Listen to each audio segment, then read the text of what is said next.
돈을 버는 다양한 방법, 재테크 기사와 돈 되는 정보로 투자의 기준을 제시해주는 재테크 노하우 머니쇼 시작합니다. 간밤 뉴욕 증시 혼조세로 마감했죠. 네, 그렇습니다. 하루 쉬고 돌아온 탓일까요? 뉴욕 증시 분위기 좀 이렇게 반전된 양상입니다. 장 초반만 해도 AI 랠리 지속됐는데 엔비디아의 열기가 좀 꺾이는 양상입니다.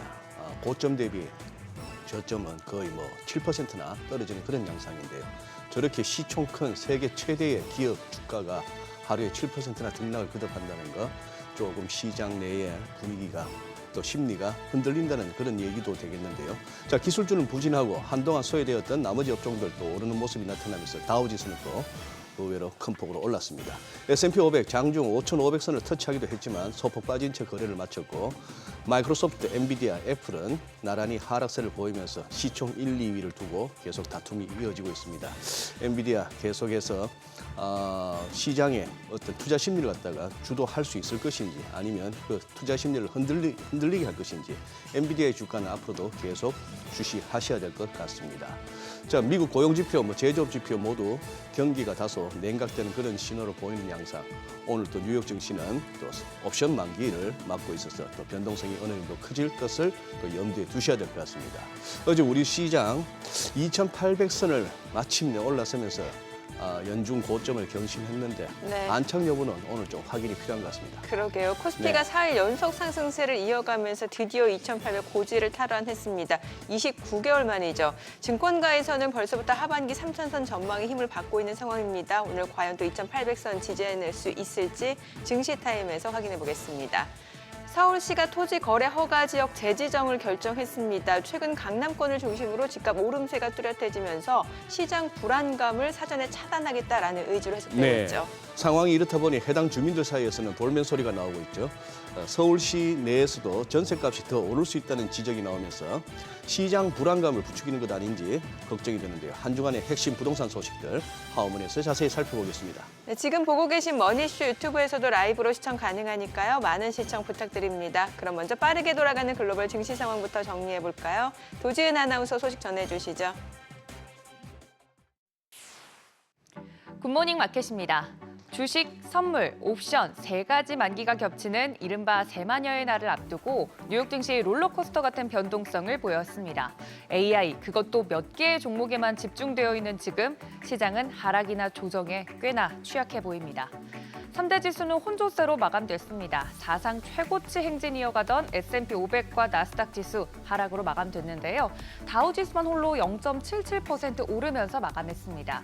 S&P 500의 경우 장중 한때 5,500선을 넘기도 했는데 장 후반으로 갈수록 힘이 빠진 모양입니다.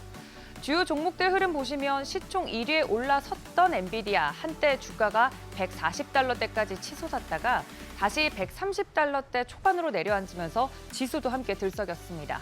결국 3.54% 떨어지면서 마이크로소프트에게 다시 시총 1위 자리를 내어줍니다. 반면 마이크로소프트는 0.14% 하락에 그쳤고요. 그간 엔비디아가 너무 빠르게 주가가 오르면서 차익 실현 매물이 나왔다는 분석입니다. 파이퍼 샌들러가 하반기 최고의 대형주로 선정했다는 소식이 들려온 AMD를 제외하곤 대부분 반도체 종목들도 하락하면서 마감했고요. 보시면 애플도 2%대 뚝 떨어졌습니다.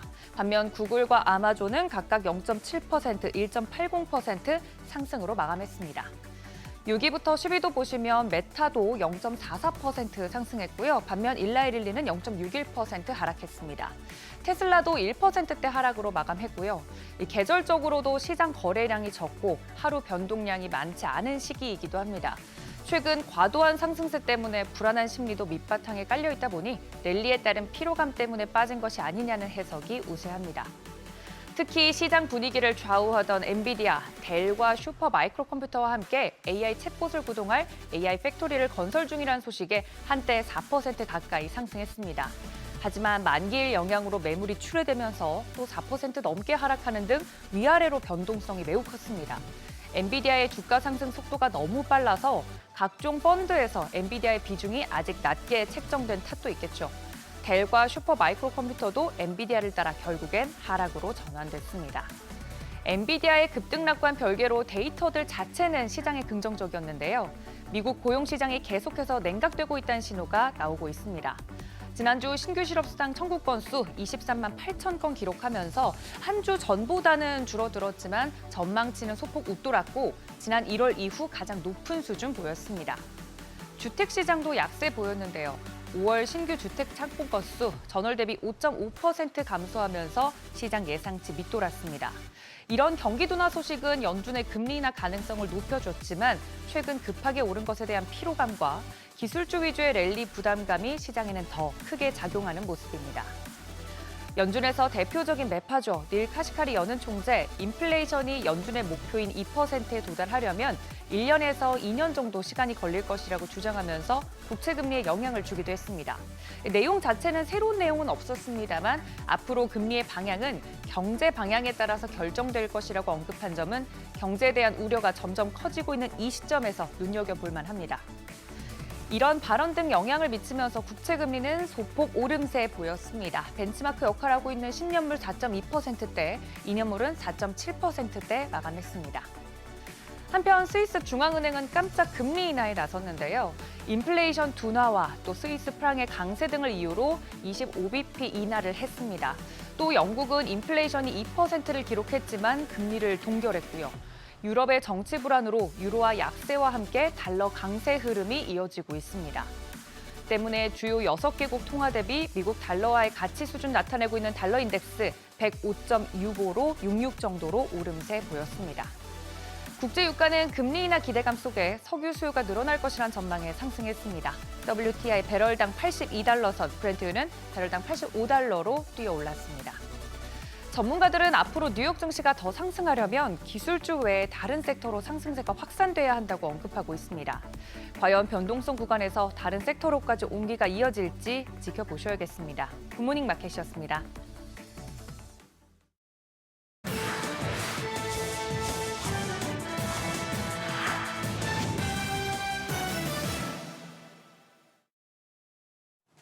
인공지능 전략 발표 이후 승승장구하던 애플이 깊은 고민에 빠졌습니다.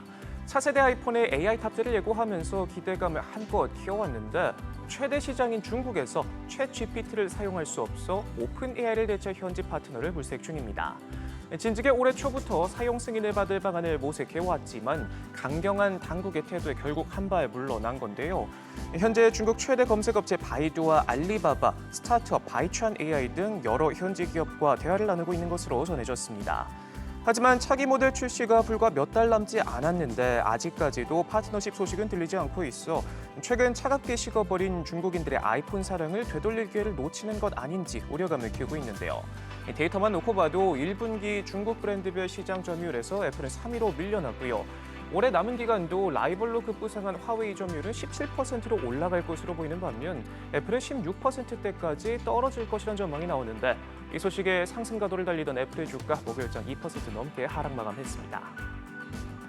오픈 AI 라이벌로 떠오른 엔스로픽이 차세대 인공지능 모델을 출시했습니다. 사측의 설명에 따르면 역대 최고 수준이라는데요. 새롭게 선보인 클로드 3.5 소넷은 전작보다 2배 빠른 속도를 자랑하고 차트나 그래프 해석과 같은 시각적 추론 능력에서 가장 강력한 성능을 보인다고 설명했습니다. 엔스로픽이 공개한 자체 평가 자료에 따르면 새 모델은 멀티모달 과제 수행 평가에서 차트 이해도와 문서 이해도 부분 각각 90.8%, 95.2%의 점수를 받아 오픈 AI의 최신 모델인 GPT-4o를 크게 앞서기도 했습니다. 엔스로픽은 오픈 AI의 창립자 그룹 일원이었던 데니엘라와 다리오 에모데이 남매가 3년 전 만든 회사인데요. 아마존이 창사 이래 역대 최대 투자에 나서는 등 기대를 한몸에 받으면서 오픈 AI와 대적할 라이벌로 떠오르고 있습니다. 일본 소프트뱅크 주주총회에서 나온 이야기들도 짚어보겠습니다. 역시나 최대 화두는 라인 야후 관련 이슈였는데요. 현재 네이버 측과 자본 관계를 협의 중이지만 아직 합의에는 이르지 못했다고 밝혔습니다.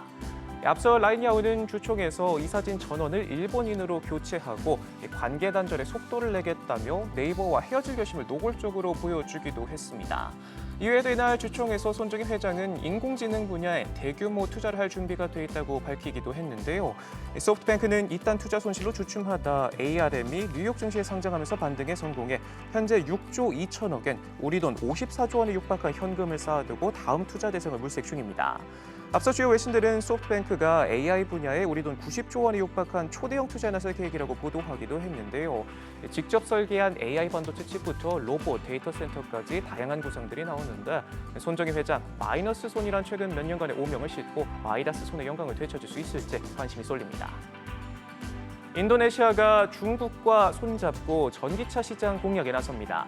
최근 베이징을 찾은 인도네시아 산업장관은 중국 호존과 우링, 체리, 둥펑 등과 함께 2030년까지 전기차 60만 대를 생산하겠다고 밝혔는데요. 이들 업체 외에도 중국의 최대 전기차 기업인 비아디와 광저우 아이오는 이미 각각 연간 10만, 15만 대를 생산할 수 있는 인도네시아 현지 공장 건설을 약속한 상태입니다. 아구스 장관은 이번 방중 기간 중국의 자국 석유화학 산업 협력 참여도 요청한 것으로 알려졌는데요.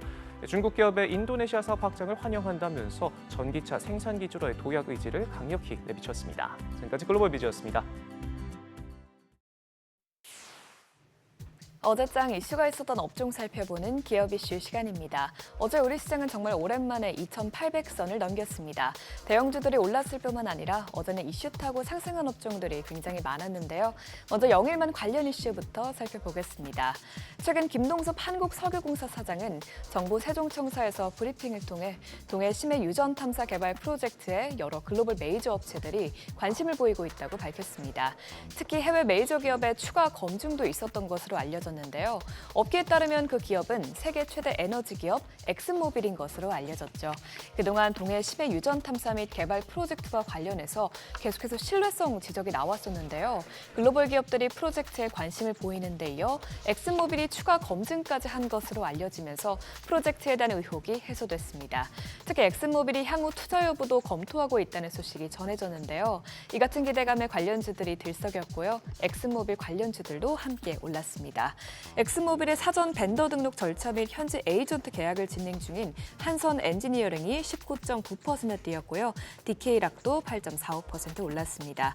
이외에도 태광이 7.2%, 또 한선 엔지니어링의 모회사인 한국선제가 4.13% 상승세를 기록했습니다. 이번에도 영일만 관련 소식인데요. 정부는 경북을 더 크게 도약시키고 첨단 에너지 산업 허브로 키울 수 있도록 다양한 지원 정책을 내놨는데요. 지원 방안 중 하나로 3조 4천억 원 규모의 영일만 횡단 고속도로를 빠르게 추진할 것이라고 밝혔습니다. 경북의 교통 인프라를 대폭 확충하기 위해서인데요. 이와 함께 성주 대구 간 고속도로 건설도 더욱 속도를 내서 경북과 전국을 2시간 생활권으로 연결하겠다고 밝혔습니다. 이외에도 정부는 경주에 3천억 원 규모의 SMR 국가산업단지를 조성하고 반도체 특화단지로 지정된 구미산단을 반도체 소재 부품의 생산 거점으로 육성하겠다면서 경북 지형을 향해 각종 정책 선물 보따리를 풀었습니다. 이 같은 소식에 아스콘 관련주, 영일만 관련주들이 급등세를 보였는데요. 코오롱 글로벌은 영일만항 2대 주주로 상한가에 거래됐고요. 동방은 17.25% 뛰었습니다. 그 밖에 고속도로에 아스콘을 공급하는 SG가 7.8%, 또 HLDNI와 영일만항 최대 주주인 DLENC가 각각 5.74%, 3.09% 상승했습니다. 정부가 저출산 문제를 국가적 비상사태로 규정했습니다. 윤석열 대통령은 어제 회의에서 인구 국가 비상사태를 선언하면서 저출산 문제 해결을 위해 범국가적 총력 대응 체계를 가동하겠다고 밝혔습니다. 이에 따라 정부는 주거부터 육아까지 관련해서 각종 지원 방안을 내놨는데요. 몇 가지 살펴보면 일단 정부는 육아휴직 관련 지원을 강화했습니다. 앞으로 육아휴직급여를 첫 3개월 동안 월 250만 원으로 인상하고 연 1회 2주 단위로 육아휴직 사용도 허용한다고 밝혔고요. 이외에도 주거부담 완화를 위해 신혼 출산 가구의 청약 기회를 확대시키고 또 결혼 및 자녀 세액공제도 추진된다고 전했습니다. 이 같은 소식에 육아용품 및 육아 콘텐츠 관련주들이 급등세를 보였는데요. 깨끗한 나라와 캐리소프트가 모두 상한가에 거래됐고요. 모나리자는 6.36%, 웅진 싱크빅이 2.12% 오름세를 기록했습니다. 어제도 반도체주는 역시나 강세를 보였죠. 반도체 투자 심리가 살아난 데 이어 계속해서 반도체 종목들과 관련해서 호재들이 나오고 있기 때문인데요. 먼저 국내 반도체 대장주 삼성전자의 경우 삼성전자 반도체 부문 임원들이 자사주를 대거 매입하면서 곧 반도체 사업부의 호재가 나오는 것 아니냐는 기대감을 불러일으켰습니다. 통상 임원들의 자사주 매입은 현재 주가가 저평가되어 있다는 판단과 미래 성장이 기대될 때 이뤄지는 경우가 크기 때문이죠. 또 이런 가운데 DB하이 DB하이텍도 테슬라에 공급될 반도체 위탁 생산을 추진한다는 소식에 오랜만에 강세를 보였습니다. 테슬라와 팹리스 기업 관계자가 6월과 10월에 DB하이텍 팹 실사에 나설 예정인 것으로 전해졌는데요.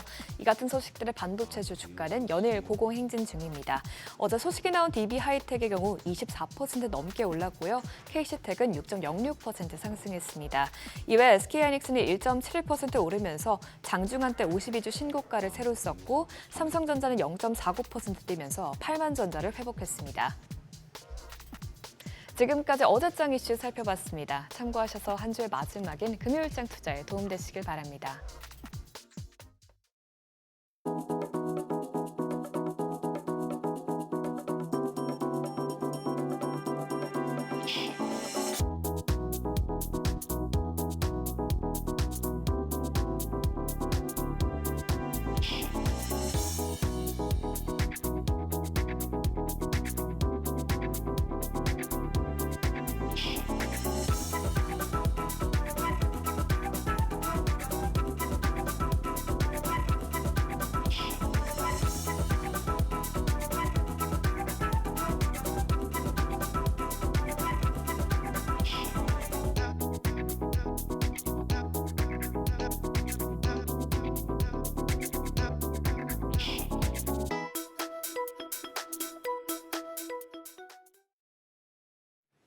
코스피가 마의 벽으로 여겨졌던 2,800선을 뚫고 재차 연고점을 경신했습니다. 외국인의 바이코리아의 유가증권 시장이 들썩이고 있습니다.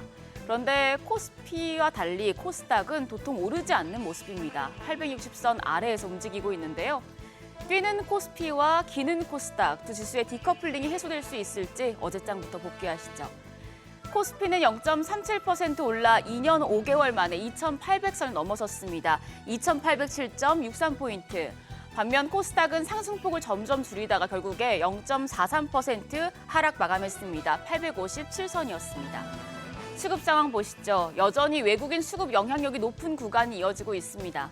유가증권 시장에서 외국인이 매수폭을 늘려가며 4,236억 원 순매수 기록했고 기관도 2,547억 원 사자세를 보이며 두 메이저 수급 주체가 지수의 상승을 견인했습니다. 개인만 홀로 6,010억 원 매도 우위였습니다. 그런데 코스닥은 상황이 정반대였습니다. 양매도가 나왔는데요. 기관이 814억 원, 외국인이 561억 원 매도 우위 기록했고 개인 홀로 1,383억 원 순매수 포지션 취했습니다. 시가총액 상위 종목 마감 상황 보시죠. 반도체 투톱의 질주가 계속됩니다. 삼성전자가 3거래일 연속 오르며 81,600원이었고요. SK하이닉스 하루 조정을 받더니 다시 1.71% 크게 올랐습니다. 23만 7,500원, 이제 24만 닉스까지 바라보고 있습니다. 여기에 KB금융 배당 확대 기대감에 2.41% 상승세 시현했습니다. 반면에 랠리를 보이던 현대차와 기아는 하락 마감했습니다. 코스닥 시장에서는 2차 전지 대표주가 하루 만에 분위기를 바꿨습니다. 에코프로 BM이 3.09%, 에코프로가 2.08% 다시 하락으로 돌아섰고요. 여기에 리노공업이 1.54%, 클래시스와 HPSP가 4% 가까이 빠지면서 지수를 압박했는데요. 그나마 헬스케어 단에서 알테오젠이 1.76% 반등했고 HLB가 0.16% 소폭 오르면서 하단을 방어해줬습니다. 환율은 최근에 조금씩 계속해서 오르고 있습니다. 어제까지 5거래일 연속 올라서 1,384원 60전에 거래를 마쳤는데 두 달 만에 가장 높은 수준이었습니다. 그런데 여기에 환율을 보면 지금 1,390원 90전까지 더 올랐습니다. 미니애폴리스 연방준비은행 총재의 매파적인 발언으로 국채금리가 소폭 오른 영향인데요. 오늘 외환시장 강세 출발할 가능성이 높겠습니다. 코스피 2,800 연고점을 연일 경신한 데에는 반도체의 힘이 컸습니다. 엔비디아발 AI 확산 기대에 따라서 반도체가 랠리를 보여주고 있죠. 그런데 간밤에 엔비디아가 급락했고 삼성전자 주가도 단기간에 워낙 많이 오른 상황이어서 반도체주 지금 들어가도 되나? 고점 아닌가? 이런 우려의 시선도 있습니다. 그런데 삼성전자 목표 주가를 가장 높게 제시한 KB증권에서 삼성전자는 앞으로 더 좋을 것이라는 보고서를 내놨습니다. KB증권은 하반기 메모리 수급 개선이 이어질 것이라고 분석을 했는데요. 2분기 추정 영업이익으로 8조 1,000억 원으로 컨센서스를 부합할 것으로 전망을 하면서 D램 평균 판매 단가가 올해 46% 상승할 것으로 전망되기 때문에 실적 개선 효과가 커질 것이라고 설명했습니다. 그러면서 목표 주가 12만 원을 유지했는데요. 이미 좋은 HBM에 더해서 레거시 D램까지 수익성이 개선될 것이라는 이 증권가의 보고서 체크해 두시면 좋겠습니다. 개장 전 오늘장에 영향을 줄 이슈들 보시죠. 오늘 우리나라의 이번 달 20일까지의 수출입 잠정치가 나옵니다. 반도체와 자동차, 화장품주 등이 수출 호조의 주가 변동이 컸는데요. 양호한 수출 이어갔을지 확인해야겠습니다.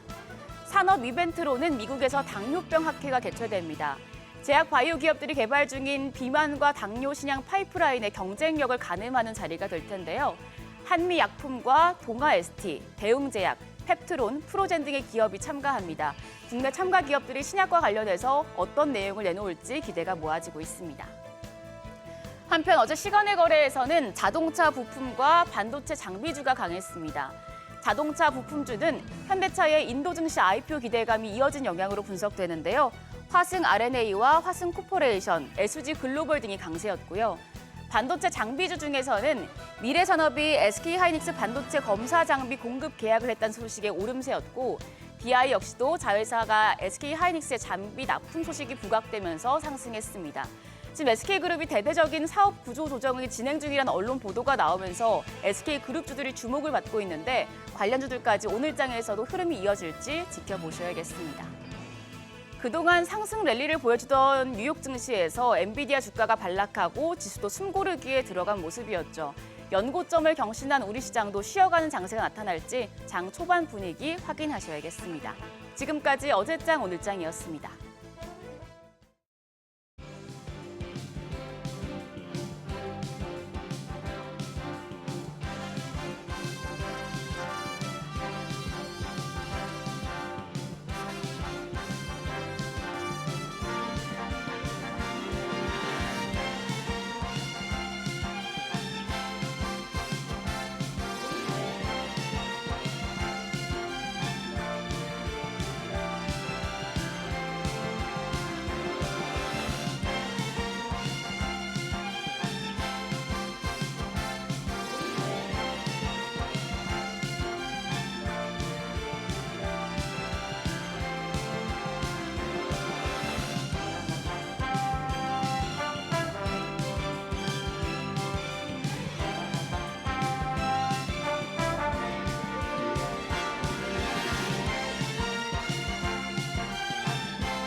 네, 현재 시각 8시 24분 향해 갑니다. 지금 보고 계신 머니쇼 유튜브에서 라이브로 시청 가능하니까요. 많은 시청 부탁드립니다. 그리고 다양한 정보 원하시는 분들은 카카오톡 채널에서 크존 검색하시거나 재테크존 앱 다운로드 받으시면 다양한 정보 확인해 보실 수 있으니까요. 이 부분까지도 참고해 보시기 바랍니다.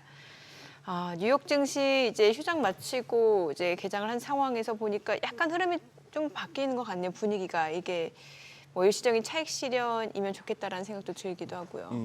네. 뭐 저 개인적으로 봐서는 AI발 랠리의 첫 고비 같습니다. 첫 고비. 예. 그동안에는 뭐 그야말로 거침없이 조정다운 조정 없이 쭉 왔는데 네. 특히 어제 대표적인 이 AI 관련주들의 장중 흐름을 보면서 좀 느껴지는 것이 그야말로 옛날 얘기네요. 고전인데 네. 모래시계의 최민수 씨 지금 나 떨고 있니? 고전이라고 해도 워낙 유명했었으니까. 워낙 유명했으니까. 아니 저 엔비디아가 장중 고점은 3.8% 전일 대비. 그러다가 마이너스 4.47%까지 전일 대비로 뚝 떨어졌으니 이게 단순 산식으로도 고점 대비 8% 넘게 빠졌다가. 네네. 그런데 지금 아까 굿모닝 마켓에서 소개했습니다만 일론 머스크가 X에다가 올렸잖아요. 네네. 우리 델과 슈퍼 마이크로 컴퓨터를 통해서 뭘 하겠다 했는데 델하고 여기 슈퍼 마이크로 컴퓨터는 엔비디아보다도 장중 등락이 더 컸습니다. 거의 뭐 고점 대비 10%, 11% 뭐 이런 식으로 막 밀리니까 그러니 떨고 있는 거 맞죠? 뭐 그리고 지금 사실 주요 IB 쪽에서 S&P 500에 대해서 지금 계속해서 네. 높였잖아요. 뭐 6천, 7천.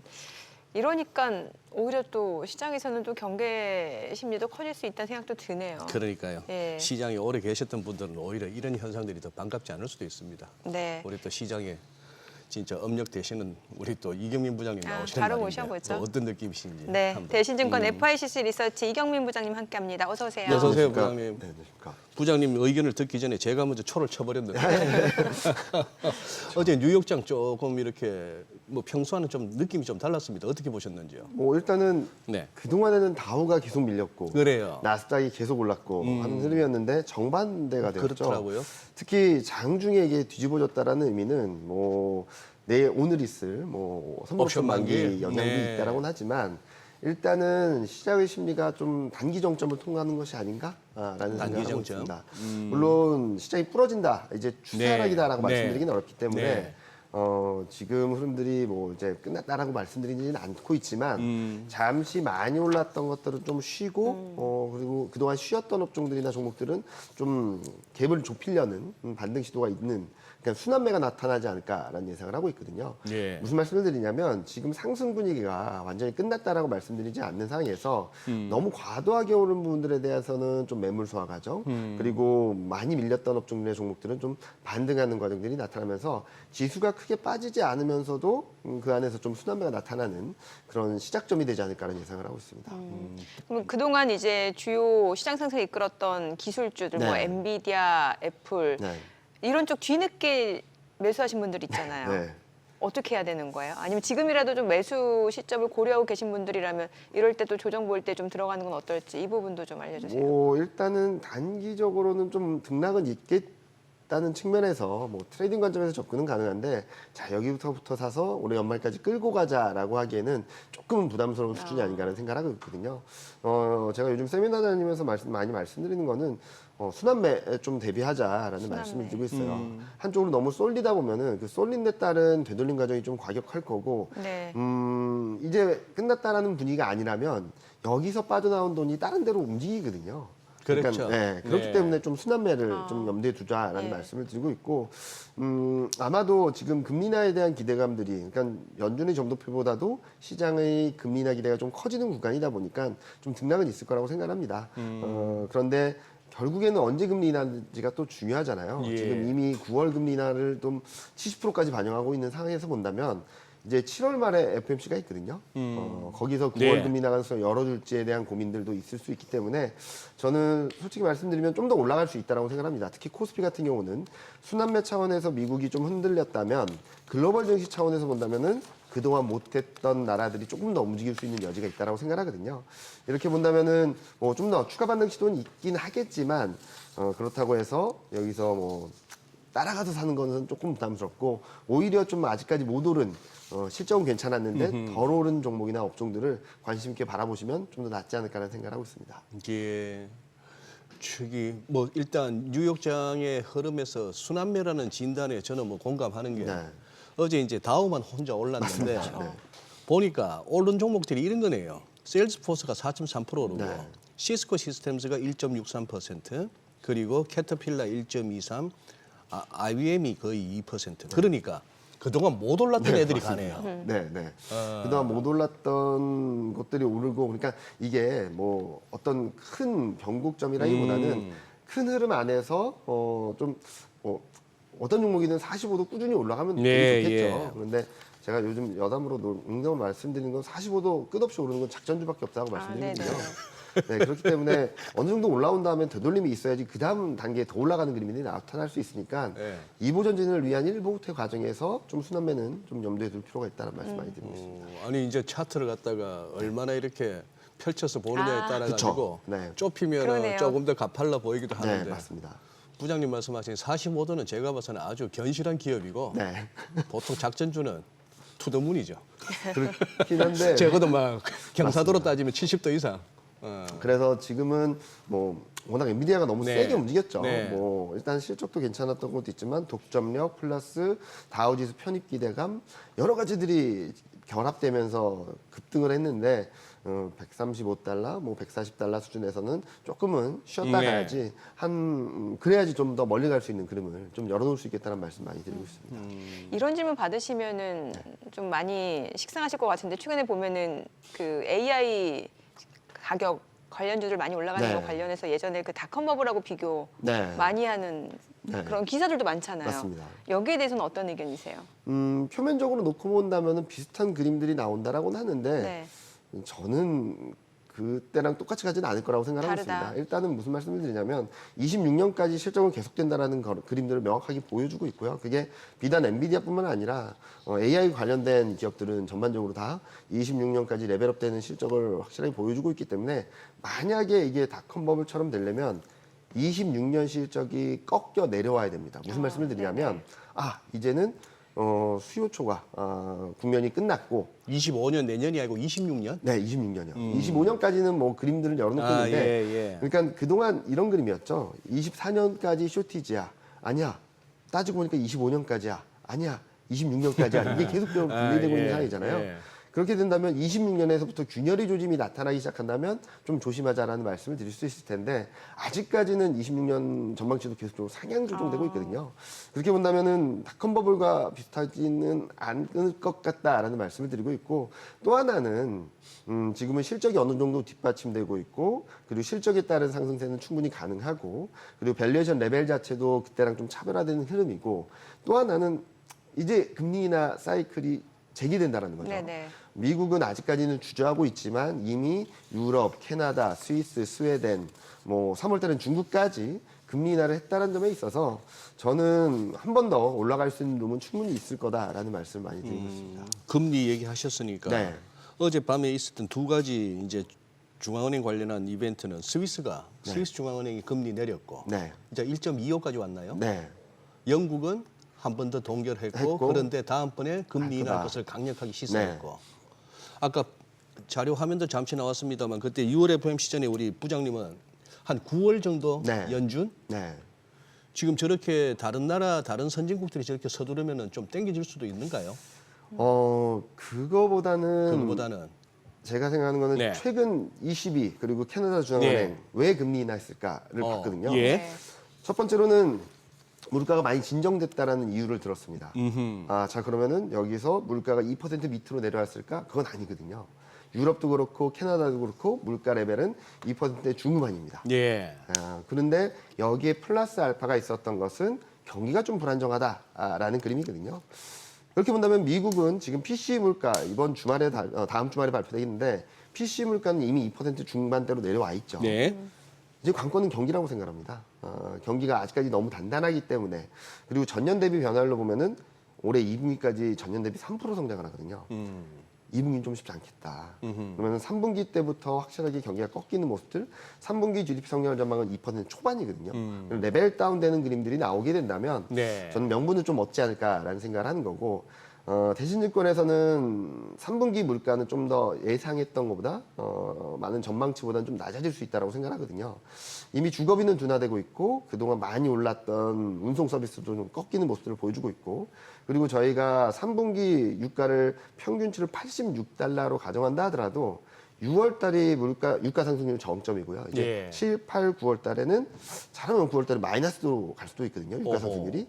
그렇게 보면 3분기 레벨은 떨어질 수 있다고 생각을 하고 있어서 저희는 7월 FMC가 7월 말 8월 초지 않습니까? 네. 9월 중순이 되면은 이제 8월 물가까지 어느 정도 아웃라인이 나오는 과정이라서 7, 8월 물가가 레벨이 떨어지는 그림을 보면 9월 달에는 금리 인하를 결정하지 않을까라는 말씀 많이 드리고 있습니다.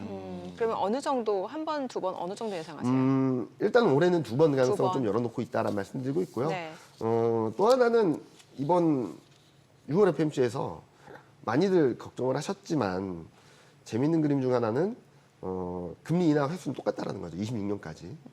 한 번, 네 번, 네 번이었기 때문에 거죠. 어차피 네, 2026년 중간값은 그대로였다. 네, 그대로였죠. 세 번 해서 한 번, 네 번, 네 번밖에 안 네네. 바뀐 건데 또 하나 여기서 시사점은 금리 인하 사이클이 시작되면 고민하지 않고 기계적으로 금리 인하할 수 있다는 시그널도 보여줬다고 생각합니다.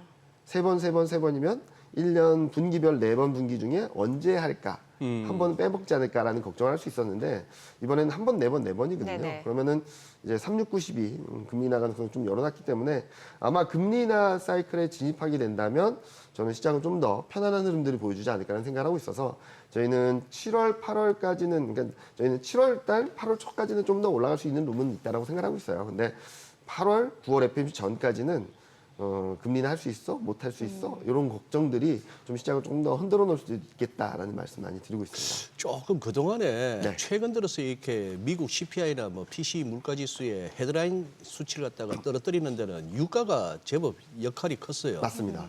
이게 4월 초만 하더라도 87불, 88불 하던 WTI가 네. 이게 72불, 73불까지 왔다가 네. 이게 지금 최근 다시 81불까지 올라왔으니 네. 이게 또 변수예요. 그래서- 앞으로 또 네. 6월 CPI는 조금 걱정됩니다. 6월 CPI가. 왜냐면은 기저효과 때문에 6월 달까지는 반등이 좀 크거든요. 아. 그래서 저희가 83달러를 가정했을 때는 전년 대비 상승률이 5월보다 높아집니다. 네. 그런데 86달러까지 열어놓는다 하더라도 기저효과로 인해서 이제 7, 8, 9월 달은 떨어지고 예. 이제 마이너스로도 갈 수 있는 가능성이 열려 있기 때문에 저희는 그래서 7월 달 그러니까 금리 인하 가능성을 좀 앞당기기보다는 3분기 최소한 7월, 8월 물가는 확인하고 9월 FOMC에서 금리 인하 결정을 하지 않을까라는 말씀을 드리고 있습니다.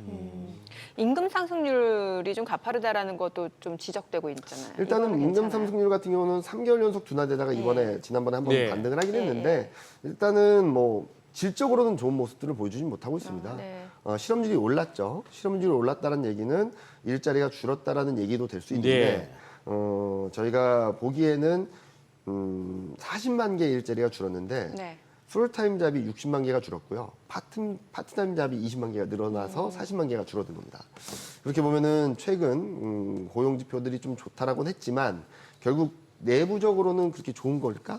그리고 가계를 서베이하는 것은 굉장히 안 좋아지고 있거든요. 예. 지금 보시는 뭐 고용 지표는 기업 서베이입니다. 그래서 가계 서베이랑 기업 서베이와 격차가 좀 크게 네네. 나타나긴 하는데 이런 격차가 나타나는 이유는 더블 카운팅, 트리플 카운팅이다라는 얘기도 많이 나오거든요. 즉 가계 서베이라면은 한 가족에서 저 일하고 있어요라고 네네. 하는데 이 사람이 3잡을 하게 된다면 3개 기업에서 그러네요. 취업을 하고 있다라는 예, 예. 얘기도 되잖아요. 그런 것들이 좀 교란 요인이 있는데 그걸 좀 꼼꼼히 따져보면은 고용의 질이 좋아지면서 물가가 임금이 오르고 하면은 조금 부담스럽겠지만 고용의 질적인 악화는 좀 더 이어지는 가운데 지금 시점에서 뭐 일시적인 흐름들이라고 본다면 저는 너무 걱정하지 않아도 된다 정도로 말씀을 드리고 있습니다. 전반적으로 고용 시장 자체는 좀 둔화되고 있다 이렇게 봐야 돼요. 방향성은 둔화라고 생각하고 있고요. 둔화 흐름들이 지속되고 있는 가운데 지난번 고용 지표는 좀 튀는 모습들이 나오지 않았나라는 예상을 하고 있습니다. 네. 저는 좀 섹터 좀 여쭤보고 싶은데 네. 이제 사실 그 AI 테마와 관련해서는 이제 시작이다라는 의견이 굉장히 많잖아요. 네. 그래서 그동안 이제 엔비디아가 주도한 AI 쪽 하드웨어 쪽이 네. 많이 움직였다면 이제는 뭐 소프트웨어 쪽으로 확산될 네. 수 있다 이런 얘기 많이 나오면서 얼마 전에 뭐 간밤에는 좀 브로드컴 주가가 좀 떨어지긴 했습니다만 얼마 전에 브로드컴 뭐 주식 분할 이슈까지 더해지면서 많이 급등을 했고 네. 뭐 브로드컴뿐만 아니라 팔란티어 테크라든지 이런 AI 소프트웨어 쪽으로 확산될 수 있다라는 가능성도 제기되고 있잖아요. 뭐 일단은 AI라는 생태계 흐름들이 계속적으로 진화하면서 계속 시장을 이끌어갈 거라고 생각하고 예. 있습니다. 다만 지금 뭐 좀 아쉬운 부분들은 그동안 뭐 엔비디아의 주도력이라든지 독점력은 뭐 의심할 여지가 없겠죠. 그리고 26년까지 실적 레벨업도 의심할 여지가 없고. 근데 이런 얘기들이 계속 나오는 이유 중에 하나는 엔비디아의 이익 모멘텀이 이제 정점을 통과합니다. 그러니까 증가율 자체가 전분기 대비 증가율은 이미 두 자릿수대로 들어갔고요. 전년 대비 증가율은 이번 분기가 최대치였고요. 400%였고 다음 분기는 100%대, 그 다음 분기는 두 자릿수대로 떨어지는 그림이 나오거든요. 이렇게 되면은 엔비디아도 우상향하겠지만 모멘텀이 새롭게 살아나는 쪽, 아까 말씀하셨듯이 소프트웨어나 이런 쪽들로 좀 확장되는 그림들이 나오지 않을까라는 생각을 하고 있어서 저는 뭐 엔비디아의 주도력을 좀 더 가져가야 된다라는 그림보다는 말씀하셨던 다른 쪽으로도의 관심들이 좀 더 필요하지 않을까. 그러니까 AI 반도체뿐만 아니라 AI 생태계에서 같이 살아날 수 있는 기업들을 좀 더 찾아보자라는 말씀 많이 드리고 있습니다. 참 감회가 새로운 게 우리 이 뭐 AI라는 게 은근히 이렇게 우리가 사실 젖어들었었는데 생활 맞습니다. 가운데 네네. 그게 세상에 확 다가왔던 게 어떻게 보면은 그 알파고 네. 바둑 프로그램이 맞습니다. 아, 그래서 그 다음부터는 사람이 도저히 네. 네. 그냥 이렇게 맞떠 쓰는 좀처럼 이기 힘든 네. 그 계산을 갖다 우리는 할 수가 없으니까 없죠. 네. 걔는 뭐 단화 보니까 네. 그런 상황 이후에 여기까지 왔습니다만 전 좀 그래요. 물론 이 기술의 발전이 금방금방 또 진화하겠지만 요즘 이렇게 많은 애널리스트 분들이 자료를 가져오실 때 보면은 그림이 바탕화면이나 그림이 아주 화려해요. 네. 저 직접 만드셨어요 하면은 AI한테 AI가 부탁했대요. 네. 근데 저의 솔직한 느낌은 우리 인간 그 거장들 네. 뭐 피카소가 되었건 네, 모네가 되었건 우리가 아는 렘브란트가 되었건 이런 사람들의 그림에 비해서 멋대가리 없어요. 칙칙하고 그 빤해. 그것이 그래서 인간이 왜 이렇게 제가 왜 또 떨고 있는지 압니까? 왜요? 또 AI가 이 자리에 앉아서 저 아니 이제 지금 AI 아나운서가 진행하는 뉴스 혹시 못 보셨어요? 저는 재미없어요. 솔직한 얘기로 재미없어요. 반전이 없어요. 아 그래요. 그래요. 저 어제 이렇게 유튜브 보다가 음. AI가 진행하는 그 아나운서가 진행하는 건지 모르고 보는데 뭔가 말투가 약간 이상한 이상하죠. 거예요. 예, 그래서 나중에 보니까 밑에 그냥 AI 아나운서라고 써 있더라고요. 그러니까. 예. 그래. 그렇긴 한데 충분히 대체 가능하죠. 그냥 인간 네. 이경민이 낫지. AI 이경민 나오면 재미없을 것 같아. 아니, 뭐, 근데 저는 아까 말씀하셨듯이 대체 불가의 요인들이 되게 많지 않습니까? 네네. 아까 말씀하셨던 피카소라든지 그런 그림들과 비교할 수 없다라는 것을 네. 말씀하셨던 것처럼 저는 AI가 더 발전하면 발전할수록 대체 불가능한 존재들이 더 부각될 수 있다고 생각을 하거든요. 그런 그림들이 AI가 우리의 삶을 편하게 해주고 그리고 우리 업무를 편하게 해주는 건 맞지만 그 안에서 더 발전된 내용들을 언급하고 네. 더 발전된 내용들을 가져간다면 저는 더 차별화될 수 있는 그런 흐름들이 나타날 수 있다고 생각하고 있습니다. 네. 우리 저기 대신증권 우리 부장님 부장님 근무하시는 그 대신증권에서 이렇게 어떻게 보면 전반적으로 뭐 적어도 3,000 내지 3,100까지는 네. 무난히 내다보시는 상황인데 네. 어제 마침내 이제 2,800을 올랐었고 근데 조금 보니까 지금 야간 선물 흐름이나 밤사이 뉴욕 증시 흐름 그리고 환율 흐름 봐서는 이게 지금 오늘 지켜낼 수 있을지가 조금 불안하네요. 네, 불안하죠. 그래도 올랐었다는 것은 그래도 일단 뭐 그 다음을 또 준비한다고도 봐도 될까요? 그렇죠. 일단은 난공불락 같았던 2,800. 22년 1월 네. 이후 넘보지 못했던 지수 때 그리고 또 올해만 따지고 본다면 2,770을 세 번째 돌파 시도하다가 매번 막혔다가 레벨업된 거지 않습니까? 그렇죠. 일단은 그 저항선을 뚫었다라는 의미는 그 저항력은 약해졌다라는 의미도 될 수 있다라고 생각하고 있습니다. 그래서 등락이 있다 하더라도 이제 2,800선은 무리되는 숫자는 아니다라는 것들을 말씀을 드릴 수 있을 것 같고요. 오히려 2,770선이 조정을 받는다 하더라도 저는 지지선이 되지 않을까라는 생각을 하면서 아마 7월 달까지는 좀 더 올라갈 수 있는 룸을 만들어주지 않을까라는 생각을 하고 있습니다. 네. 예. 사실 지금 시장 상승을 이끈 주역은 뭐니 해도 뭐 외국인이죠. 외국인이 네. 반도체 섹터를 중심으로 매수를 보여줬는데 외국인의 이러한 매매 포지션이 계속해서 이어질 수 있을지 외국인 입장에서 국내 증시가 좀 매력적으로 보여야 되는 거잖아요. 일단은 외국인 현물은 예. 꾸준히 삽니다. 현물은. 작년 11월 달부터 5월 말에 약간 팔았을 뿐이지 계속 사고 있거든요. 네네. 지금 시장을 좌지우지하는 것은 지금 보시는 것처럼 프로그램 매매거든요. 아, 네. 그렇게 본다면은 지금 현재 시점에서는 채권 금리가 어떤 흐름으로 보여주는지가 중요하다고 생각하고 있습니다. 최근 그러니까 5월 달까지 한번 되돌아가서 생각을 해보시면 한국 증시만 왜 마이너스냐? 네. 대만도 18%, 미국, 뭐 유럽, 하다못해 홍콩도 6%, 중국도 3% 올랐는데 왜 코스피만 마이너스 0.7이었나라는 얘기를 많이 하셨는데 금리가 영향을 많이 미쳤다고 생각합니다. 1월, 4월, 5월 달에 되게 부진했거든요. 그때마다 채권금리 반등이 있었고 반대로 코스피가 굉장히 좋았던 그림이 나타났었던 11월, 12월. 그러니까 그때는 10월 말 이후 저점에서 1월 2일 고점까지 딱 두 달 만에 17%가 폭등을 했거든요. 그때는 채권금리가 5%대에서 4.7까지 내려온 예. 구간이었죠. 그런 그림들이 나왔을 때는 강했고 채권금리가 반등 국면에서는 약했다라고 본다면 6월 달에는 좀 분위기가 반전되고 있다라고 생각합니다. 지금 보시는 것처럼 코스피가 연초 이후 5.7%라고 하는데 6월 한 달 동안 6% 가까이 오릅니다. 예.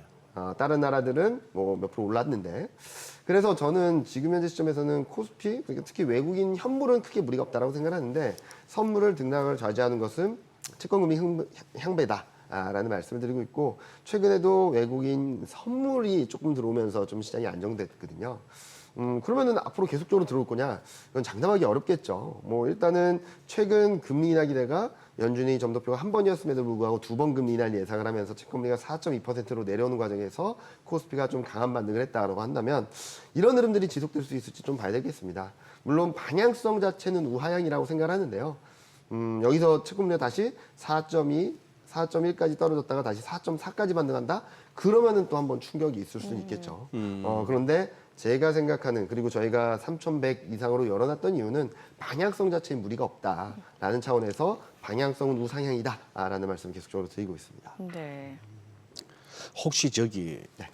우리 뭐 외국인들은 뭐 샀다 팔았다 하는 그런 양상이고 네. 기관이야 외국인들한테 파생 쪽에서 뭐 선물 맞습니다. 뜯기고 네. 뭐 안고에 따라서 반응하는 거니까 우리 개인들이 중요한데 혹시 부장님 최근에 뭐 예탁금이나 신용잔고 한번 체크해 보셨나요? 최근 신용잔고도 많이 늘어나고 있고 늘어나고 예탁금은 좀 정체된 분위기이긴 한데요. 그러니까 새롭게 뭔가 들어오는 것들은 크게 세지 않다. 그 안에서 움직이는 거고. 그 안에서 움직인다. 네. 그리고 또 최근 치고 올라가는 그림들이 나오다 보니까 네. 신용잔고가 조금 늘어나는 그림들은 나타나고 있다라고 보고 있습니다. 그게 코스닥 쪽이 많아요? 코스피가 많아요? 지금은 코스피가 좀 많습니다. 코스피가 많아. 네. 아하. 그리고 지금 코스닥은 또 2차 전지 때문에 계속적으로 지지부진한 흐름을 예. 보여주고 있잖아요. 예. 그러기 위해서는 저는 이제 7월 달에 들어가면서 예. 2000 실적 가이던스가 조금은 사람들의 심리를 좀 누그러뜨려 줘야지 좀 움직이지 않을까라는 생각을 하고 있습니다. 소위 말하는 요즘 이 테마주들도 신용 물량이 좀 들어오던가요? 그 섹터까지는 파악하지 파악은 못했고 못하셨는데. 지금 보면은 어제 같은 경우는 닉스는 외국인이 좀 팔았거든요. 네네. 아, 예, 네. 그렇더라고. 그런데 삼성전자는 좀 닮고. 샀고요. 네. 근데 그쪽으로 개인 투자자분들이 들어오게 되면은 조금은 쉬어갈 수 있지 않을까라는 생각을 하고 있습니다. 그러니까 무슨 말씀을 드리냐면 지금 개인 투자자분들이 많이 오른쪽에 관심을 많이 가지세요. 제가 세미나 다니면서 많이 말씀드리는데 달리고 예. 있는 말. 네. 예. 지금 모두 관심 있는 게 하이닉스, 아, 엔비디아, 네네. 전력기기 막 이런 얘기들만 하시거든요. 네. 근데 저는 거꾸로 말씀드려서 저는 뭐 반도체는 작년부터 계속적으로 좋다고 말씀드려왔고 전력기기나 이런 것들이 언제 올해 초에 보신 적이 있냐.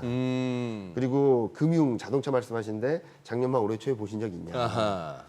그런 애들을 사야지 이렇게 많은 수익률이 난다. 지금 보면은 많이 내려와 있는 애들 중에 실적이나 변화가 나타나는 것들을 찾아봐야지 이렇게 올라온 것들을 찾아보시면 또 힘든 시간을 물론 올라가긴 하겠지만 몇 달 동안 힘든 시간을 거칠 수도 있으니까 오히려 조심해야 된다는 말씀 많이 드리고 있습니다. 그렇죠. 그러니까 최근 새로운 수출주로 부각받고 있는 네. 섹터가 음식료하고 네. 화장품이잖아요. 네, 이쪽 보면 수납매로 그러니까 반도체 실 때 좀 올라가고 이러잖아요. 맞습니다. 그러다 보니까 이럴 때 또 개인 투자 입장에서는 그래도 달리는 말이 쉴 때 좀 올라탔다가 좀 달릴 때 좀 내려오고 이런 트레이딩으로 접근하시는 분들 꽤 있으시거든요. 네.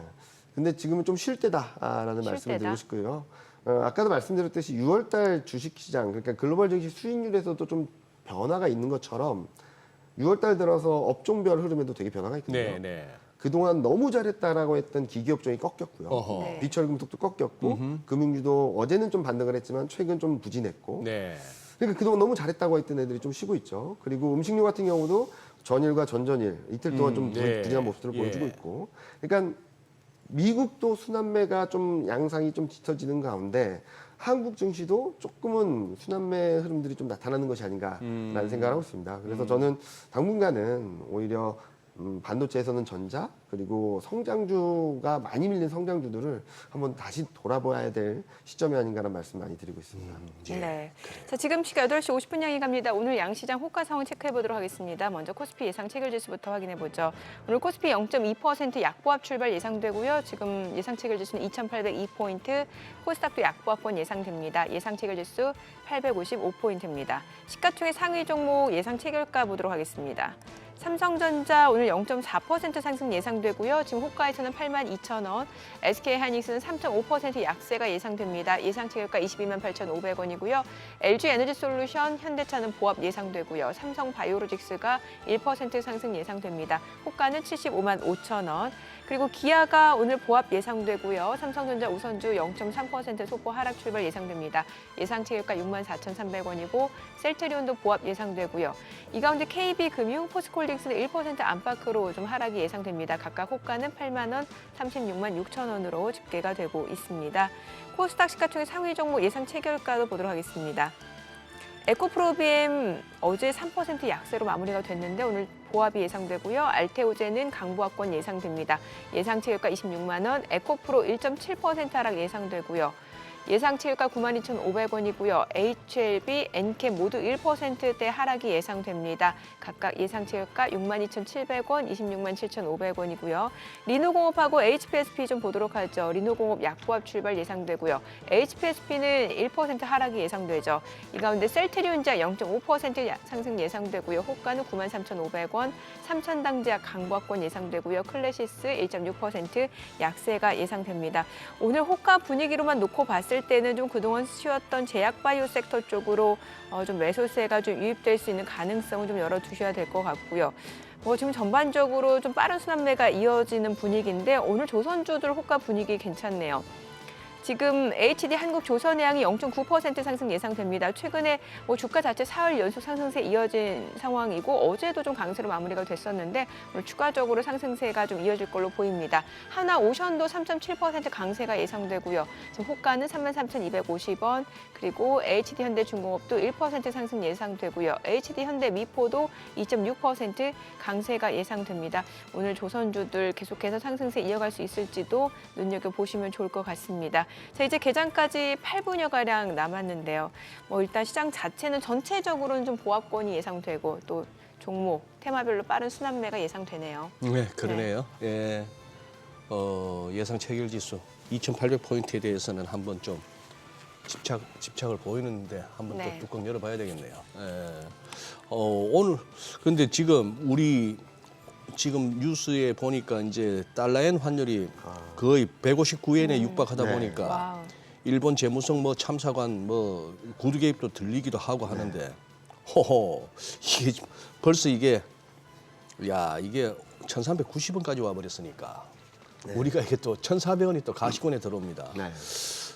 요새 환율 그다지 이렇게 증시에서 쳐다보지는 않은 것 같은데 우리 부장님 요 외환시장 흐름도 한번 좀 뷰가 있으시다면. 일단은 최근 채권 금리는 4.2까지 떨어졌는데 달러 인덱스는 지금 달러가 안 105.6 떨어져요. 튀었습니다. 예, 근데 예. 왜 튀었을까를 보면은 일각에서는 유럽과 캐나다가 금리 인하해서 그렇다고 하는데 캐나다 달러는 별로 안 움직였거든요. 네네. 가장 많이 움직인 게 유로화입니다. 유로죠. 유로화가 마이너스 0.9% 정도 빠졌는데 그 트리거 포인트는 유럽 의회 선거였거든요. 결국 정치적 불안정. 네, 정치적 불안정에서 끝났으면 좋았을 거. 왜냐하면 유럽 의회 선거가 우파가 좀 약진을 했다 하더라도 의회 구성이나 위원장이 크게 바뀌는 건 아니기 때문에 예. 일시적인 교란 요인이 될 수도 있었겠지만 지금 보시는 것처럼 프랑스가 의회 해산을 하고 조기 총선을 결정을 해버렸습니다. 네네.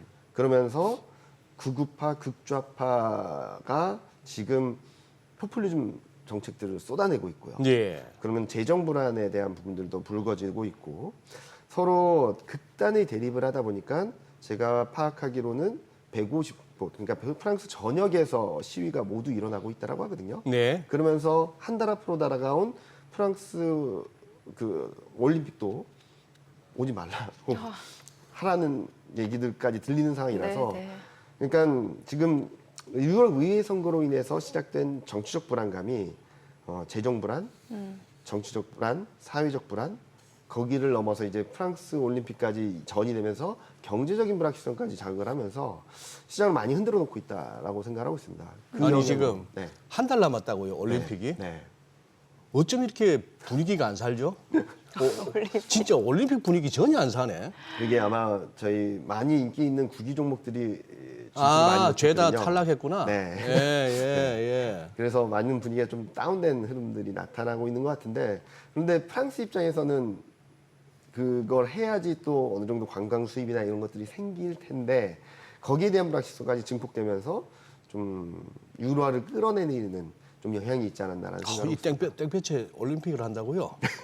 오, 그런 것들이 좀 네. 불거지고 있는데 저는 오늘 밤 발표되는 유럽 PMI, 네. 미국 PMI를 좀 주목해서 보시면 좋을 것 같아요. 네. 일단은 펀더멘탈적인 흐름에서의 변화는 없습니다. 음. 무슨 말씀을 드리냐면 유럽 경제 지표는 좀 양호한 모습들을 보여주고 있고 미국 경제 지표는 좀 계속적으로 부진한 모습들을 보여주고 있거든요.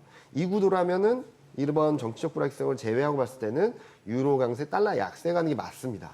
그런데 이번 정치적 불확실성이 네. 여기서 끝난 게 아니라 재정 불안, 사회적 불안, 경제적 불안으로 이어지면서 유로화가 약세를 보였는데 오늘 밤 발표되는 오늘 저녁 발표되는 유럽 PMI는 5월 대비 좀 반등한다는 전망이 있고요. 오늘 밤에 발표되는 미국 PMI는 5월 대비 둔화된다라는 전망이 들어와 있거든요. 예. 이렇게 되면 또 한 번 경기 흐름들이 좀 엇갈리는 그림이라서 오늘 밤 달러 인덱스가 좀 꺾이는 여부가 좀 중요한 아하. 포인트가 되지 않을까라는 생각을 하는 거고 또 하나는 6월 30일 날 그리고 7월 7일 날 프랑스 총선이 있습니다. 1차 총선, 2차 총선이 그래요? 있습니다. 이때 좀 등락은 있겠죠. 네. 그런데 아까 말씀드렸듯이 지금 이런 흐름들을 많이 겪었거든요. 선반영했거든요. 이렇게 본다면 노이즈는 있겠지만 유로 약세, 달러 강세 압력이 더 세진다라기보다는 좀 정점을 통과하는 과정이 되지 않을까라는 예상을 하고 있어서 좀 환율이 되게 불안정하죠. 네네. 1,490원까지 가고 그렇다고 해서 1,400을 넘어서 레벨업되는 그림까지는 좀 가능성은 아직까지 낮다라는 말씀 많이 드리고 있습니다. 지금 어느덧 뭐 1,390원 네. 운운하는 1,400원을 갖다 다시 가느냐 마느냐 하는 환율이 되고 유가가 다시 뭐 70불대 초반에서 또 80불대 올라서고 하면은 저는 걱정이에요 이거.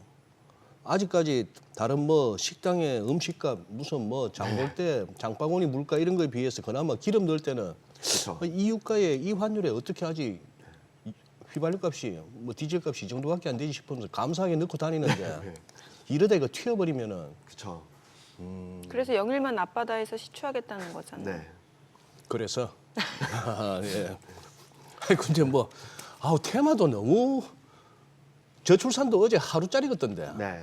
느낌이. 그러니까 지금 예. 여러 가지 테마들이 네. 움직이고 있는데 네.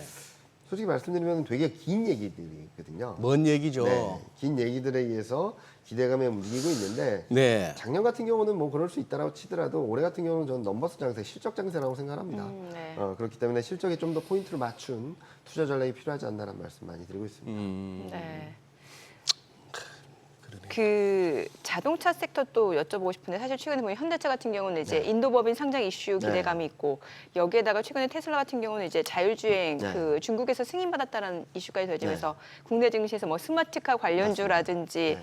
또 대표적인 자동차 관련주들 많이 움직임이 좋았잖아요. 여기는 어떻게 접근하는 게 좋을까요? 뭐 일단은 계속 좋을 거라고 생각하고 계속 좋을 있습니다. 거다, 예. 그런데 지금 저기 뭐 써주신 것처럼 마이 300만 원대를 뚫었다고 하는 정도인데 저렇게 되면은 좀 쉽지 않겠죠. 당분간은 워낙 단기간에 급등한 데 따라서 그래서 앞서 말씀드렸던 것처럼 저는 최근 많이 올라온 종목들이 하나둘씩 꺾이고 있다라는 것들은 지금 아직까지 좋은 종목들을 거기에 후발적으로 뛰어들 것인가라고 물어보신다면 저는 오히려 더 기다리는 게 맞다라는 말씀 많이 드리고 있고요. 금리 인하 어느 정도 기대감이 다시 들어오긴 했지만 가시성은 아직 떨어집니다.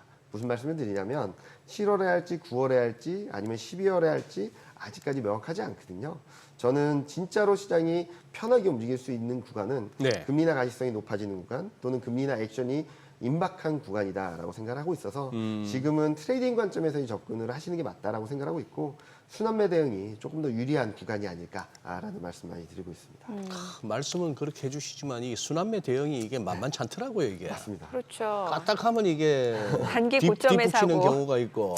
그래서 지금 많이 오른 것들을 좀 정리하자라는 말씀을 드리는 거고요. 좀 아. 쉬었다 가는 게 맞다. 그러니까 아까도 말씀드렸던 기계 그리고 화장품으로 꺾였고요. 음식료도 좀 쉬어가는 듯하고 최근까지 굉장히 강했던 자동차도 조금은 고점 찍고 반등은 하고는 있지만 고점이 더 세게 올라가는 그런 게 아니라서 이쪽은 추격 매수는 좀 자제하자라는 차원에서 말씀을 드리고 있고 오히려 아직까지 못 오른 오늘도 아까 동시가 보신 것처럼 제약바이오가 갑자기 막 맞아요. 움직이기도 예. 하고 그러네요. 그런 것들을 좀 네. 눈여겨보시는 게 단기 수익률적인 측면에서 좀 더 유리하지 않을까라는 말씀 많이 드리고 있습니다. 네. 어제 코스피가 이제 2,800선을 돌파한 상황인데 오늘 그 지지 여부 좀 확인해 보시면 좋을 것 같습니다. 국내 증시 개장합니다.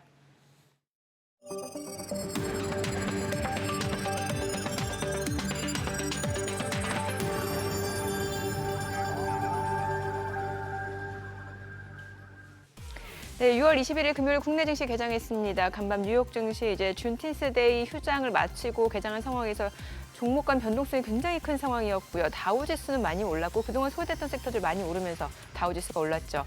또 그동안 시장 상승을 주도했던 주요 빅테크 관련주들 뭐 마이크로소프트, 엔비디아 그리고 애플 같은 경우는 특히 엔비디아 주가가 좀 하락을 하면서 시총 1위를 내준 상황이었고 나스닥하고 S&P 500은 좀 조정을 받는 모습이었습니다. 좀 건전한 조정 정도로 보셔도 좋을 것 같고 오늘 국내 증시 일단 2,800선 지지 여부 좀 보셔야 될 것 같은데 출발 상황 보도록 하겠습니다. 코스피가 0.4% 하락, 2,794포인트.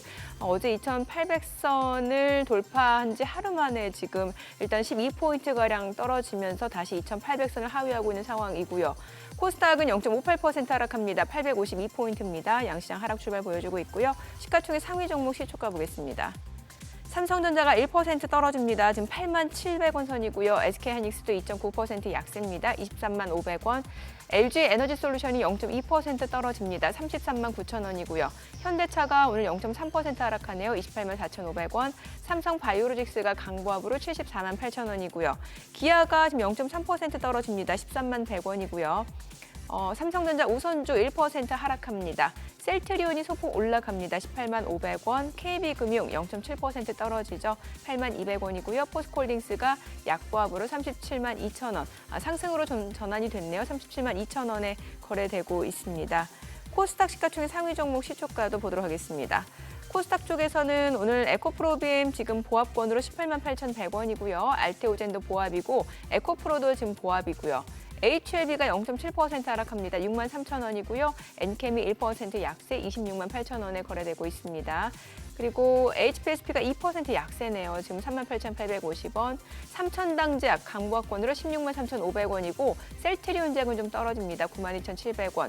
리노공업 낙폭이 좀 크네요. 3% 하락으로 247,500원이고요. 클래시스 1.8% 떨어집니다. 52,200원에 거래되고 있습니다. 오늘 시장에서 강세를 보여주고 있는 섹터라든지 종목들 좀 체크해 보도록 하겠습니다. 조선주들 호가름 좋았죠. 오늘 조선주 흐름 좋습니다. 하나오션이 4% 강세입니다. 33,400원에 거래되고 있고요. 지금 HJ중공업 3.6% 상승합니다. 3,530원. 그리고 삼성중공업도 1.3% 올라갑니다. 9,080원이고요. HD한국조선해양도 1.2% 상승합니다. 151,700원. HD현대중공업 2.8% 올라가네요. 145,900원이고요. HD현대미포도 1.3% 상승 보여주고 있습니다. 오늘 조선주 섹터 좋고요. 해운주도 좋아요. STX 그린로지스가 13% 급등합니다. 11,580원에 거래되고 있고요. 대한해운, 흥하해운도 각각 2% 안팎으로 상승세를 보여주고 있습니다. 주가는 2,375원, 2,570원. 그리고 HMM도 0.8% 올라가고요. KSS해운도 0.7% 상승 보여주고 있습니다. 펜오션은 약보합권이죠. 오늘 조선주, 해운주 흐름 괜찮고요.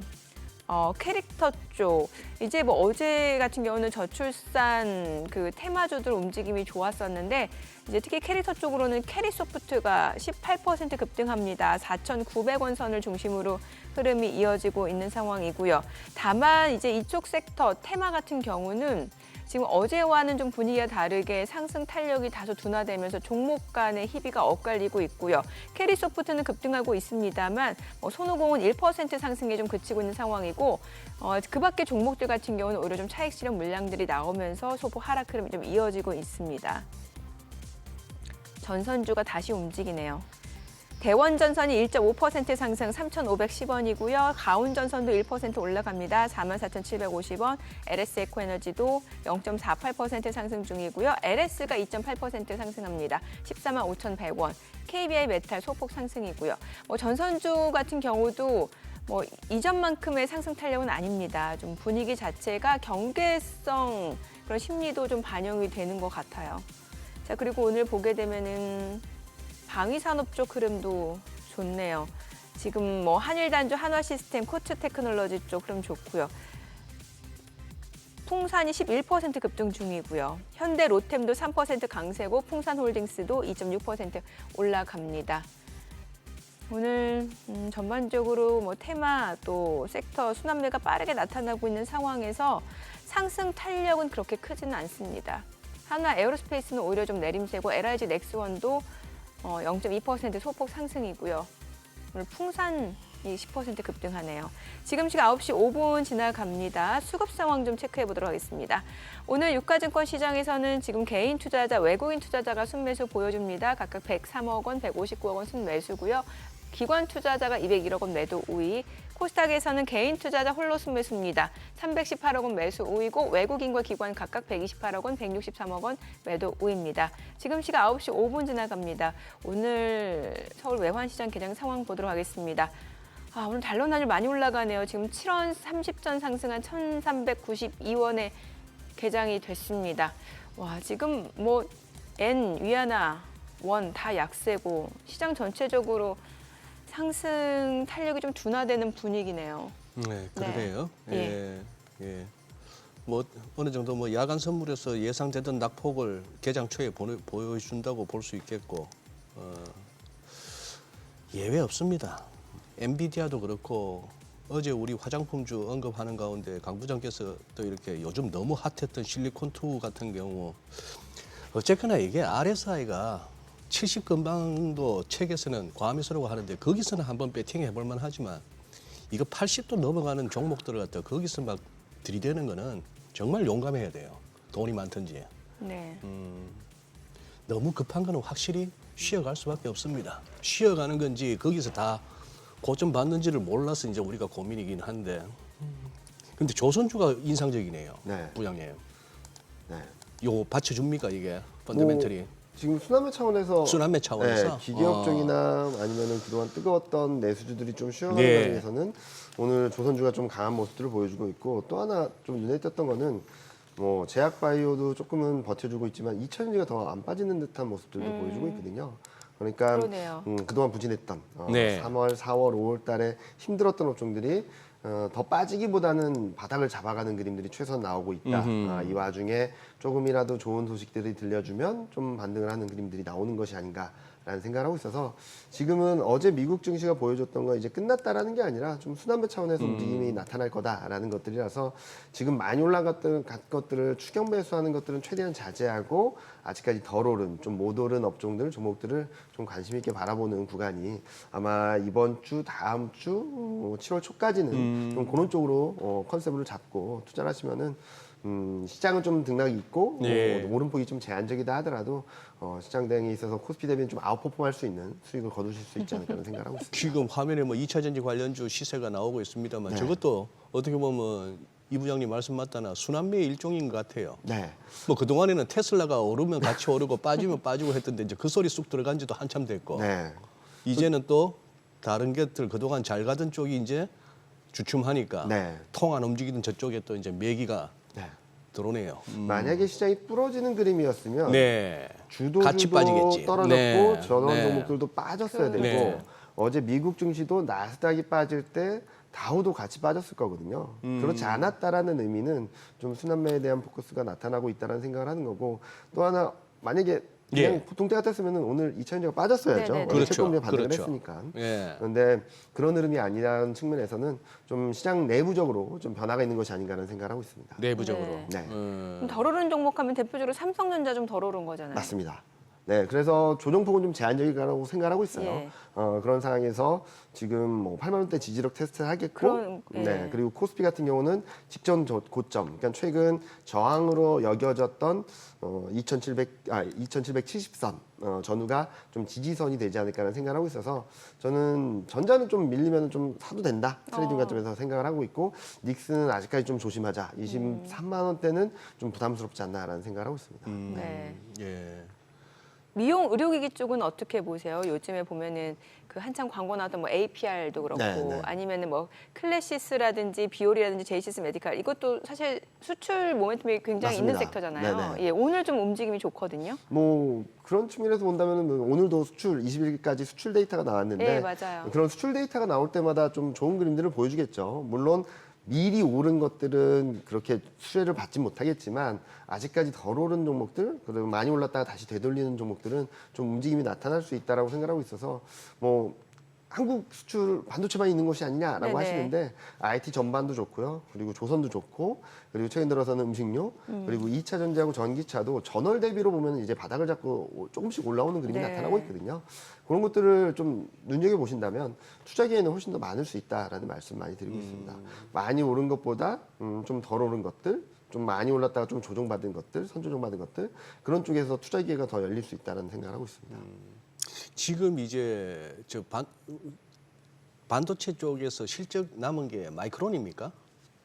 네, 그렇게 알고 있습니다. 아, 얼핏 보니까 마이크론 시총이 좌우지간 실적 대비 수익 내는 거 대비 그 시총 보니까 너무 삼성전자 진짜 싸게 거래된다는 느낌. 네. 그러니까 전자는 많은 분들이 오해하시는 것 중에 네. 하나가 엔비디아 수주가 들어가면 상승이고 수주가 못 들어가면 하락이라는 생각들을 되게 많이 하시는 것 같아요. 너무 예. 네. 근데 어허. 압도적으로 많은 비중이 메모리 반도체입니다. 그러니까요. 네. 예. 최근 보면은 메모리 반도체가 수요가 좀 살아나는 듯한 모습을 보여주고 있거든요. 무슨 말씀을 드리냐면 그동안 반도체 수출은 좋았다라고 하는데 가격 급등에 따른 수출 금액이 늘어난 거지 수출 물량은 계속적으로 줄어들었습니다. 예. 1년 내내. 그러다가 2월에 저점을 잡고 3월, 4월에 조금씩 회복되는 모습들을 보여주고 있어서 저는 메모리 반도체 수요가 좀 살아나는 그림이 전자를 좀 끌어올리지 않을까라는 생각을 하고 있어서 더 나쁘게 보진 말아야 된다라는 말씀을 드리고 있습니다. 네. 그럼 그동안 이제 또 그 HBM 쪽 하면은 한미반도체 네. 쪽도 빼놓을 수 없을 것 같은데 뭐 제2 한미반도체를 찾아라 해서 이수페타시스까지도 네, 흐름 많이 좋았고 오르겠죠. 이런 쪽은 어떤 전략이 뭐 좋을까요? 작년부터 후공정 계속적으로 네. 고점을 넘어서는 그림들이 계속적으로 나왔죠. 그런데 이쪽도 워낙 많이 오른 데 따른 되돌림이 좀 있지 않을까라는 생각을 하고 있고요. 네네. AI 모멘텀들이 계속된다 하더라도 지금 실적 대비 주가가 어디까지 와 있을까를 좀 봐야 될 것 같습니다. 무슨 말씀을 드리면 예. 하이닉스는 지금 2025년 실적이 2018년 2분기 실적을 넘어선다는 전망이 들어오면서 23만 원까지 간 거거든요. 네. 그러면 여기서 더 움직이려면은 25년 실적이 2018년 2분기 실적을 훨씬 더 뛰어넘는 전망치들이 들어와야 되는데 이게 2분기 실적 프리뷰를 통해서 어디까지 열어줄 수 있을지를 좀 더 확인하고 대응해야 되는 것이 맞지 않을까 하는 생각을 하고 있습니다. 아, 그러면은 떨어졌다고 무조건 살 게 아니라 네, 조금 더 더 기다리는 게 흐름을 맞다라고 보면서. 생각하고 있고요. 아마 차트를 보시거나 뭐 그런 분들은 아시겠지만 닉스 같은 경우는 지금 워낙 많이 올랐거든요. 이격도도 네네. 굉장히 큽니다. 이격도를 어느 정도 줄이는 그리고 중요 지지선이라고 할 수 있는 지지선에서 지지력 테스트 이후 다시 움직이는 그림이 나올 수는 있겠지만 지금 이격도가 아직까지 큰데 여기 고점에서 살짝 꺾였다라고 해서 뛰어들기는 조금 부담스럽다라는 말씀 많이 드리고 있습니다. LG전자는 어때요? 최근에 좀 그래도 네, 많이 소외됐다가 반등했죠. 좀 올라갔거든요. 뭐 LG이노텍, LG전자 다. 네. 예. 지금 보면은 전자 같은 경우는 수출이 조금씩 나아지고 있어요. 그러니까 IT 가전 같은 경우들이 수요가 조금 올라오는 그림들이 나타나고 있고, 뭐 전장 쪽도 진출하고 네, 있고. 진출한다고 예. 하고 있고 그런 여러 가지 이슈들이 맞물려서 좀 움직이고 있다라고 생각하고 있거든요.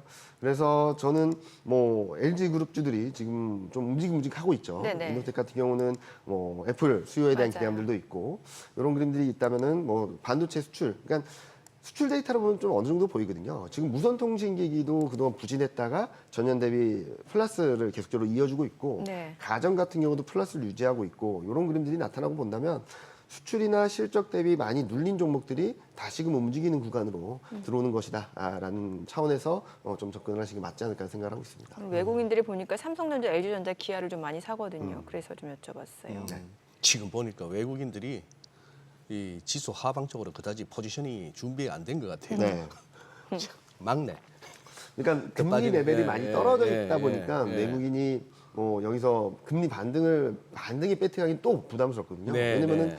다음 주에 경제표들도 계속 부진하게 나오고 다음 예. 주에 PC 물가가 있다 보니까 채권물이 반등에 배팅하기도 좀 부담스러운 수준인 거죠. 그래서 저는 조정이 있다 하더라도 2,770 저항이라고 생각했던 지수대가 오히려 저항이라고 생각했던 지수대가 이번엔 지지권으로 만들어주면서 저는 다음 주 다다음 주에는 2,800선 중반대까지도 좀 올라가는 그림들을 좀 열어놓을 수 있겠다는 말씀 많이 드리고 있습니다. 그래요. 네. 어느덧 지금 이제 올해 반이 지났어요. 네, 벌써 지났습니다. 참 이게 네. 우리 개인 투자자분들 수익률이 어떨지 좀 궁금해지는데 하반기 좀 수익률 높여볼 수 있는 전략 뭐가 있을까요? 일단은 7월, 8월 좀 더 올라갈 수 있는 룸은 열려 있다라고 생각하거든요. 그렇다고 해서 썸머 랠리를 기대도 가능성이 된다라는 있다. 거예요. 근데 너무 욕심은 내지 말자라는 네. 말씀 드리고 있습니다.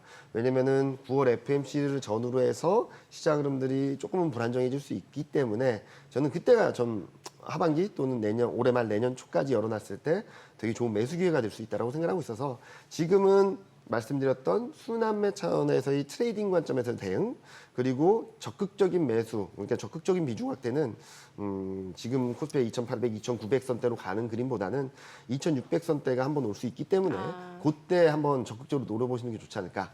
단기 트레이딩 플러스 2,900 이상에서는 좀 리스크 관리, 네. 그다음에 2,600선대에서는 연말까지 노린 적극적인 비중 확대 그렇게 정리드릴 수 있을 것 같습니다. 네, 오늘 내용 잘 들었습니다. 그래요. 고맙습니다. 고맙습니다. 네, 감사합니다. 네, 오늘 방송과 관련해서 더 다양한 정보 원하시는 분들은 카카오톡 채널에서 크존 검색하시거나 재테크존 앱 다운로드 받으시면 다양한 정보 확인해 보실 수 있으니까요. 참고해 보시기 바랍니다. 최근 외국인 관심 있게 보는 리포트 확인해 보겠습니다.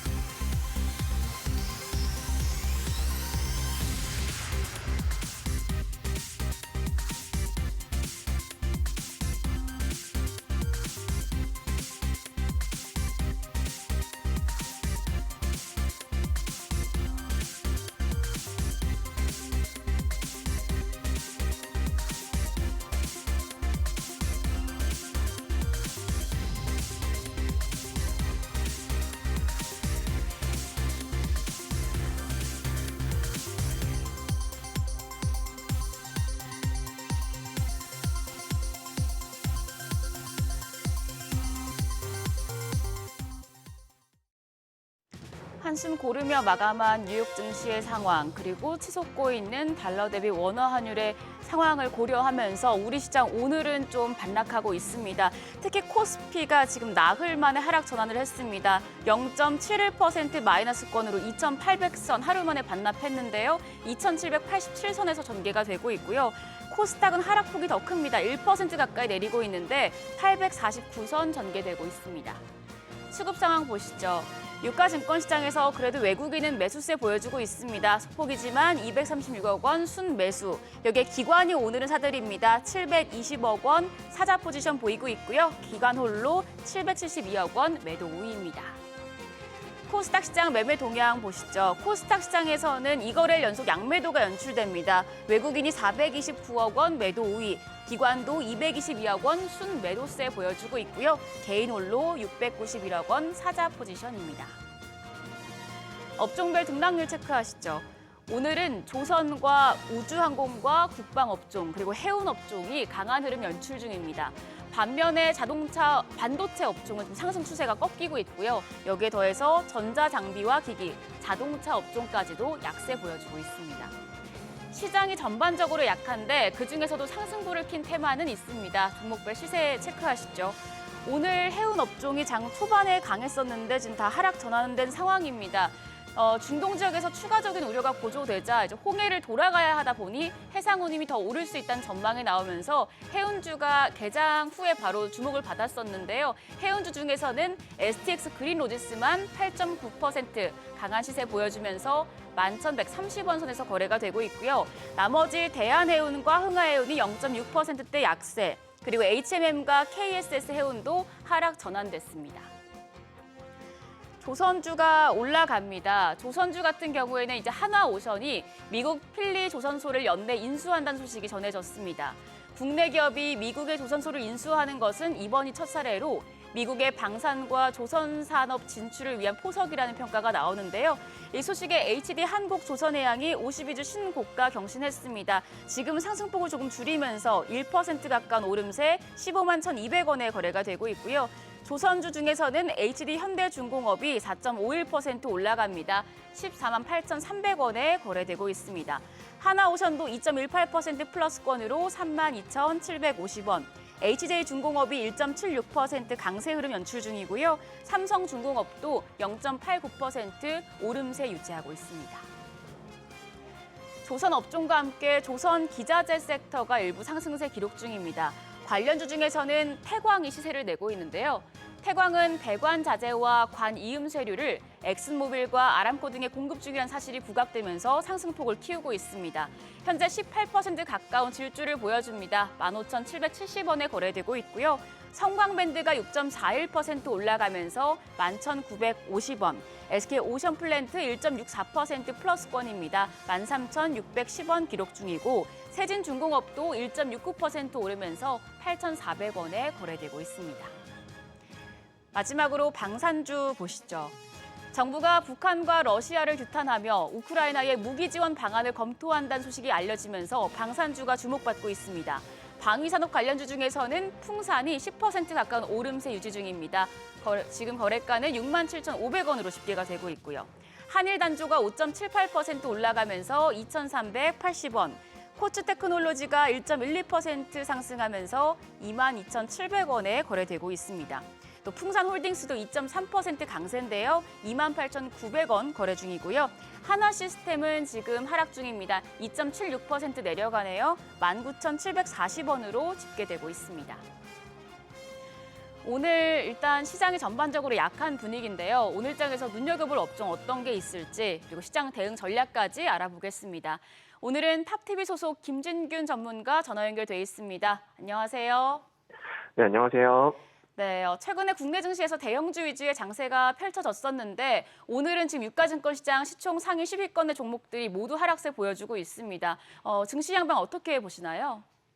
네, 지난주 한국 증시 쉬어갈 가능성에 대해서 말씀을 드렸었는데요. 코스피, 코스닥 둘 다 눌림목이 나왔습니다. 다만 코스닥은 21선 부근까지 눌렸다가 이렇다 할 반등이 나오지 못했고 코스피는 5일선 눌림목에서 강한 반등이 나오며 연고점을 갱신했습니다. 차트 보면서 설명을 드릴게요. 먼저 코스피 차트인데요. 이 차트는 어제 종가 기준 차트입니다. 보시면 연고점을 갱신을 하였지만 여전히 추세 저항선 부근에 위치해 있습니다. 케이스 스터디를 해보면 해당 추세선 부근에서 밀리거나 혹은 돌파 후에 밀리는 모습을 확인을 할 수가 있죠. 따라서 현 가격대에서 무리하게 추격 매수를 하기보다는 수익을 챙기면서 보수적 관점으로 운용을 하는 것이 바람직해 보입니다. 이미 미증시가 빠지면서 지금 현재 또 하락을 하는 모습을 보여주고 있습니다. 다음은 코스닥 차트입니다.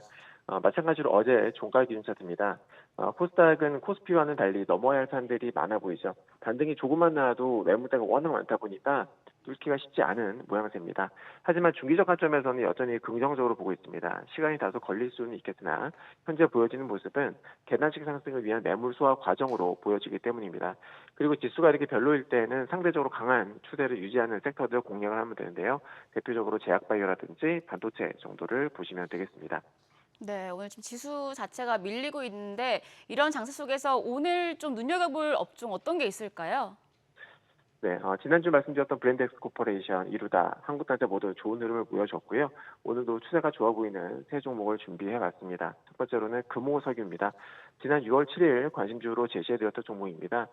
대한민국의 대표적인 화학기업이고요. 합성고무, 합성소재 등 석유화학 제품을 생산을 합니다. 지난 3월 향후 3년간 자사주 절반을 소각을 하고 또 올해 9월까지 500억 규모의 자사주를 추가 취득하기로 했었는데 이는 곧 주주 환원 증가로 이어지기 때문에 밸류에이션 리레이팅 요인이 돼서 매우 긍정적으로 보시겠고요. 게다가 올해 인도의 모터라이제이션에 따른 합성고무 수입량 급증이 예상되기에 본격적인 업황 턴어라운드에 따른 큰 폭의 마진 개선이 기대됩니다.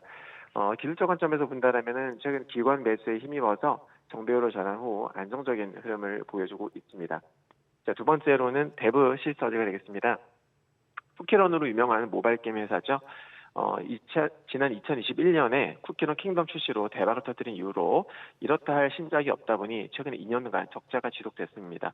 하지만 6월 26일 얼마 안 남았죠. 정식으로 출시 예정인 쿠키런 모험의 탑에 사전 예약자가 200만 명을 넘어서는 등 신작에 대한 기대감이 매우 커진 상황입니다. 참고로 연초에 진행됐었던 CBT 결과도 글로벌 CBT 결과도 긍정적이었다는 점을 염두에 두실 필요가 있겠습니다. 수급적인 측면에서 볼 때 한동안 볼 수 없었던 외국인들과 투신, 연기금의 매수가 유입된다는 점도 주목할 만한 부분이 되겠고요. 차트 보시면 꾸준히 정배열 추세를 유지해 준다는 점도 긍정적으로 보여집니다. 끝으로는 한전기술입니다. 대표적인 원자력 관련주로 꼽히는 종목이죠. 세계 최고 수준의 원자력 발전소 종합 설계와 원자로 개통 설계 기술을 보유하고 있는 기업입니다. 사업 부문은 원자력, 원자로, 에너지 신사업으로 나뉘고요. 신성장 동력 사업으로 SMR, 핵융합, 원전 해체 등 사업도 개발 중에 있습니다. 미국 대선 후보인 바이든과 트럼프 모두 친원전 정책을 강조하고 있기 때문에 중장기적 모멘텀 확보가 된 셈이고요. AI 경쟁이 심해질수록 더 많은 데이터 센터가 지어질 것이고 그에 따른 전력 수요 또한 급증하게 될 것입니다. 결국 수년 내로 전력 쇼티지도 예상되는 상황이기 때문에 무탄소 발전원인 원자력 발전에 대한 관심은 꾸준히 증가할 수밖에 없다고 봅니다. 차트 보시면 정배열 전환 후에 안정적인 흐름을 이어가고 있습니다. 네, 금호석유와 데브시스터즈, 한전기술 세 종목 제시를 해주셨고요. 이번 주 마지막 거래일입니다. 투자자분들을 위해서 대응 전략까지 함께 세워주시죠. 네.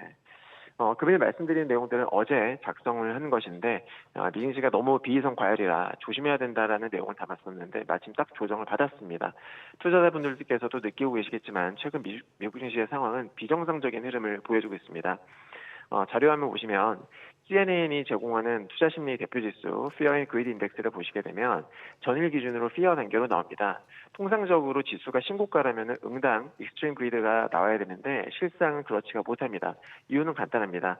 신고가를 기록 중인 종목들은 엔비디아, 마이크로소프트 등 시가총액 상위 일부 종목들에 국한된 것이고 상당수의 종목들은 신저가를 기록을 하는 등 지지부진한 흐름을 보이고 있기 때문입니다. 즉 극단적인 양극화 현상에 따른 결과인 것이죠. 또 재미있는 자료가 또 하나 있는데요. S&P 500 지수에 해당되는 총 500개 종목들 중에서 M7, 즉 매그니피센트 7, 엔비디아, 마이크로소프트, 애플 등 이런 7종목과 나머지 종목들의 시가총액 변화를 나타내는 그래프입니다. 보시다시피 M7의 시총만 계속해서 오르고 나머지 큰 변화가 없다는 것을 확인을 할 수가 있습니다. 이런 비정상적인 흐름이 언제까지 지속될 것인지는 알 수가 없지만 현 구간이 역대급 비이성 과열이라는 것은 확실해 보이는 만큼 미국 주식을 하시는 분들께서는 추격 매수보다는 최대한 보수적으로 운영하실 것을 권장드립니다. 그리고 다음 주 금요일에는 PCE가 발표가 됩니다. 저번에도 설명드렸지만은 PCE는 CPI와 PPI 지수를 통해서 어느 정도 산출이 가능하기 때문에 컨센서스의 정확도가 꽤 높은 편인데요. 다들 아시다시피 CPI와 PPI 모두 컨센서스보다 낮게 잘 나왔기 때문에 이번 PCE에 대한 기대감 또한 매우 높다고 볼 수가 있겠습니다. 현재 예상치를 보면 5월 코어 PC 전월 대비 예상치를 보게 되면 4월은 0.25였는데요. 이번엔 0.13으로 집계가 되고 있습니다. 컨센서스대로만 나와준다면 매우 긍정적으로 볼 수가 있겠죠. 네, 알겠습니다. 오늘 말씀 고맙습니다. 지금까지 업종과 대응 전략 알아봤습니다.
요즘 시장에서 가장 핫한 재테크 정보 남들은 어떻게 하는지 궁금하셨죠? 손에 잡히는 재테크에서 꽉꽉 채워 알려드립니다. 네, 오늘은 나연석 자산관리사 전화 연결되어 있습니다. 안녕하세요. 안녕하세요. 네, 안녕하세요. 네, 오늘 어떤 재테크 소식 가져오셨습니까?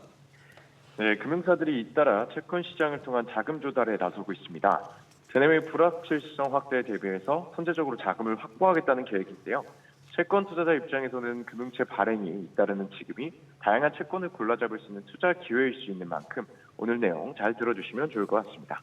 네, 금융감독원에 따르면 이제 올해 1월부터 5월까지 금융채 발행 총액이 이제 80조 원에 육박한다라는 건데 지난해 같은 기간과 비교했을 때 발행액이 20% 이상 늘어났다면서요. 네, 맞습니다. 금융사들이 불확실성에 대비해 선제적으로 자금을 확보하는 움직임인데요. 지난 19일 금융감독원에 따르면 올해 1월부터 5월까지 금융채 발행 총액은 79조 250억 원으로 지난해 같은 기간에 64조 9,045억 원보다 21.8%나 늘어난 수치입니다. 금융사들이 회사채 발행에 나서는 것은 하반기 경영 환경이 불확실하기 때문인데요. 미국의 선거와 금리 인하 정책 등을 고려할 때 예측되는 대내외적인 변수가 큰 상황입니다. 큰 손으로 불리는 기관들의 수요가 통상 하반기보다는 상반기에 몰리는 점도 고려한 것으로 보이는데 수요 예측에서 흥행이 성공하게 되면 발행 물량을 늘리거나 조달 금리를 낮출 수 있게 되겠습니다. 네.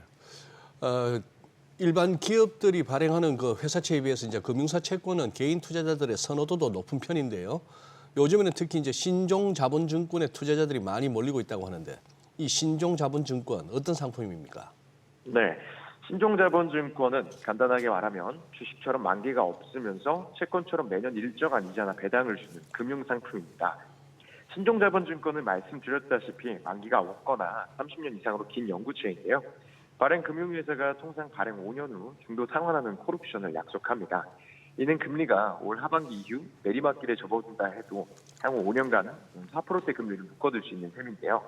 국내 5대 금융기주와 은행 신종자본증권 발행 실적을 보면 올해 2분기 들어 지난 17일까지 KB, 신한, 하나, 우리, NH 등 국내 5대 금융지주들의 신종자본증권 발행 실적은 1조 6,680억 원이나 됩니다. 작년 2분기에 4천억 원에 비하면 4배 이상 규모가 불어났는데요. 예적금보다 안전성은 떨어지지만 신용도가 높은 금융회사가 발행하기 때문에 시장에서는 위험도가 크지 않은 것으로 보고 있습니다. 최근 은행의 예적금보다 이자를 주는 신종자본증권이 인기를 끌고 있는 이유입니다. 네, 또 시중은행 예적금보다 금리가 높다라는 게 이제 신종자본증권의 인기 비결 중 하나라고 하는데 최근 발행 금리 어떻게 형성돼 있나요? 네, 바로 작년만 해도 우대금리를 포함해서 1년 만기로 5%대 이자를 주는 은행 예금도 흔했었습니다. 요즘 예적금 이자를 찾아보면 4%대 상품을 찾는 것도 어려운 일이 되어가고 있는데요. 한국은행에 따르면 국내 예금은행의 정기예금 1년 만기 평균 금리는 작년 12월 연 3.88%에서 올해 4월 연 3.56%로 4개월 만에 0.32%가 하락했습니다. 이에 반해 현재 신종자본증권은 금리가 최소 4%가 넘고 지방은행이 발행하는 경우 연 4% 중후반대의 이자를 받을 수도 있습니다. 발행 금융회사가 통상 발행 5년 후 중도 상환을 약속하기에 5년 후에 자금계획 스케줄이 맞으시다면 향후 금리 하락기에 접어들어도 향후 5년간은 4%대의 금리가 보장되기에 좋은 선택지가 되실 수도 있겠습니다. 네, 그래요. 뭐 거액자산가들에게 있어서 저 뭐 0.01% 소위 말하는 1bp도 참 큰데 우리 나연석 관리사님께서 이제 또 시장 흐름을 알려주시긴 합니다만 또 이 신종자 들어가면 또 늘 보면 사고가 많았고요.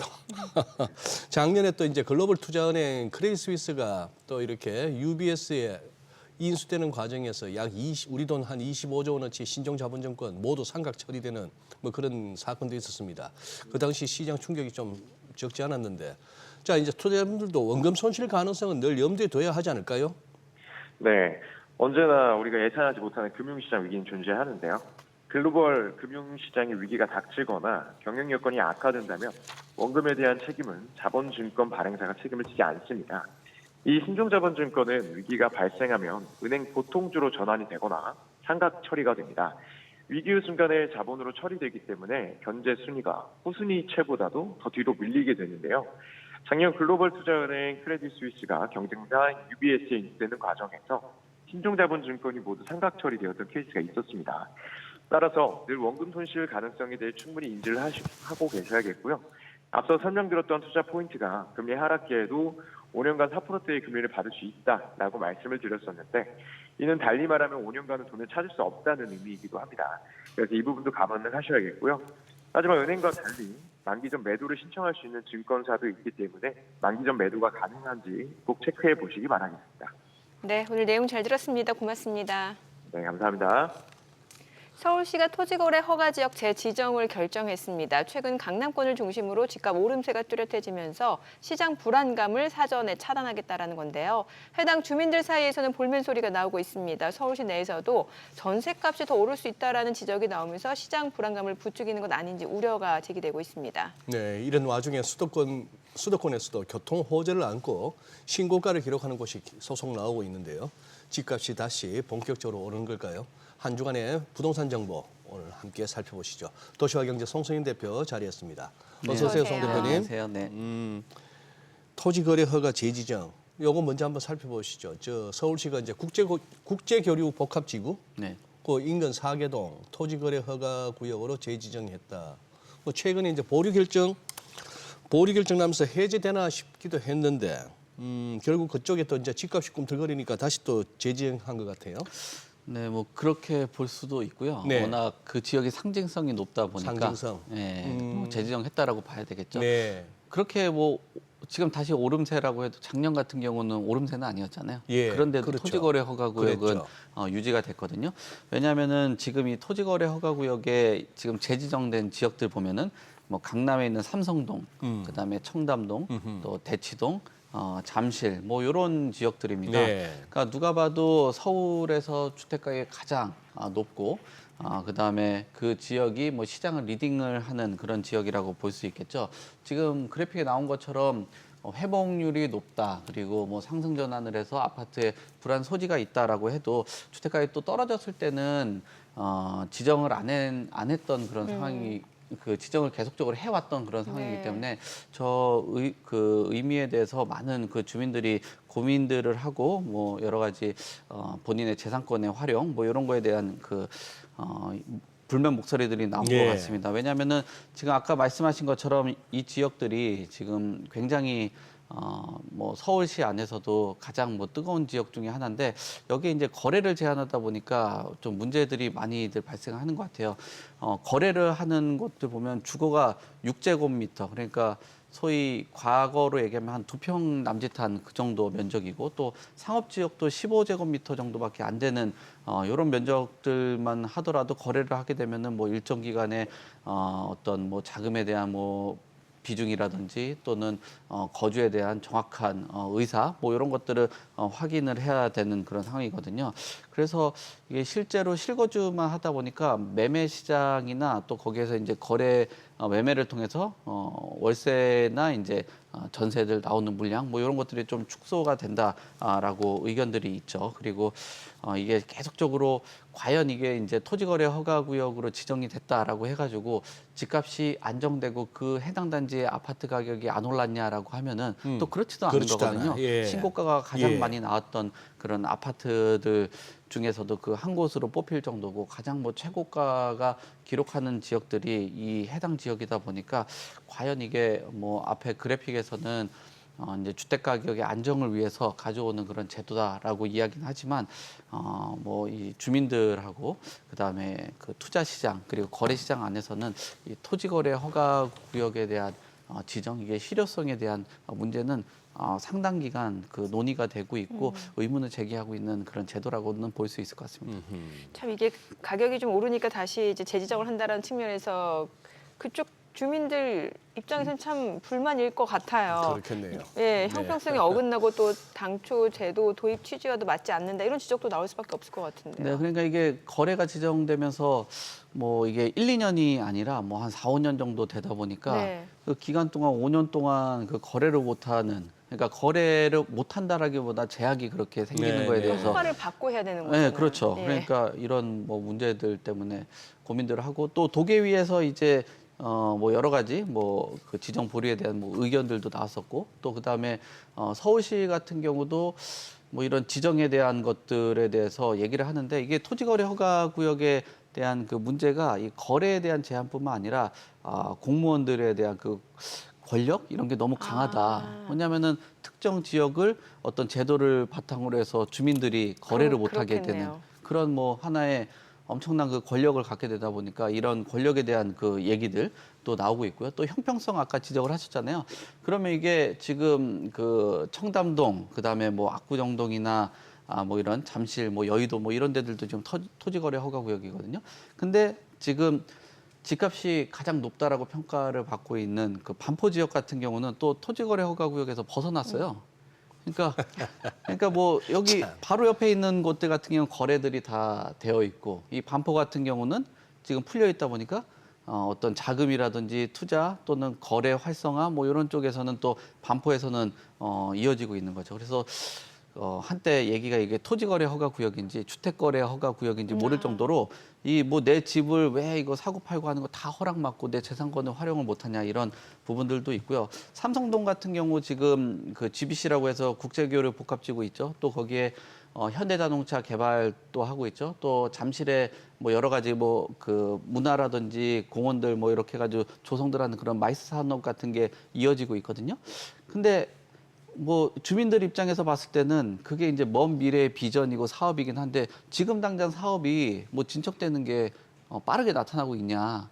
그렇지 않다라고 안 하는 거죠. 보인다는 얘기죠? 예, 뭐 미래의 청사진인 거지. 지금 당장 그 뭐 잠실주 경기장이 뭐 변하고 있냐? 뭐 이런 거에 대한 그 얘기들이 하고 있는 거죠. 그러다 보니까 계속적으로 뭐 5년째 지정이 되다 보니까 피로도도 누적이 된 거고 매년 이 재지정되는 시기만 바라보고 거래를 해야 될지 말지 고민들 하시는 분들 뭐 이런 쪽으로 그 생각들이 많아지고 있는 것 같습니다. 뭐 정부에서도 지금 뭐 거래에 대한 이런 방침 같은 것도 유지를 한다라는 전망들이 나오고는 있는데 사실 글쎄요, 뭐 정부나 뭐 서울시 같은 경우도 뭐 거래 활성화라든지 규제 완화 뭐 이쪽으로 초점을 맞추고 있는데 이 토지거래 허가구역만 좀 강하게 유지가 되고 있어서 뭐 정책 방향성에 대한 그 의문 뭐 이런 것들도 주민들이라든지 시장에서는 좀 나오고 있습니다.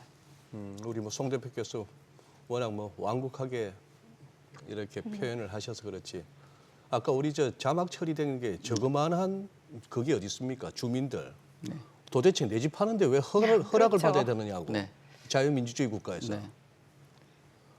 그리고 뭐 해결이라 할 수 있으면 자꾸 지정을 했다 말았다 네. 풀었다 뭐 네. 규제를 갖다 했다 팔았다 해서 뭐가 좀 개선이 되든지 뭐가 잡히면 하지. 네. 뭘 자꾸 이렇게 끌고 부스럼입니까 이거? 네. 그 지적하신 대로 송 대표님한테 뭐라 할 게 아닌데. 참네. 예, 아마 그런 그 마음이 예. 여기 이제 해당 주민들이 그 이진우 소장님하고 생각 비슷할 것 맞아요. 같습니다. 아니 그렇게 해서 뭐가 좀 개선이 되거나 뭐가 집값이 잡히거나 네. 뭐가 하면은 참기라도 하겠는데 네. 달라지는 건 없는데 네. 왜 내가 내 집 파는 게 안 됩니까? 내가 뭐 강남에 사는 것도 아니지만 강남 한번 살아봤으면 싶은 사람이지만 그리고 이 전문가들 사이에서 이거 토지 거래 허가 구역 내 전세값 상승을 우려할 수밖에 없는 네. 게 이게 결국 실거주 의문 때문에 네.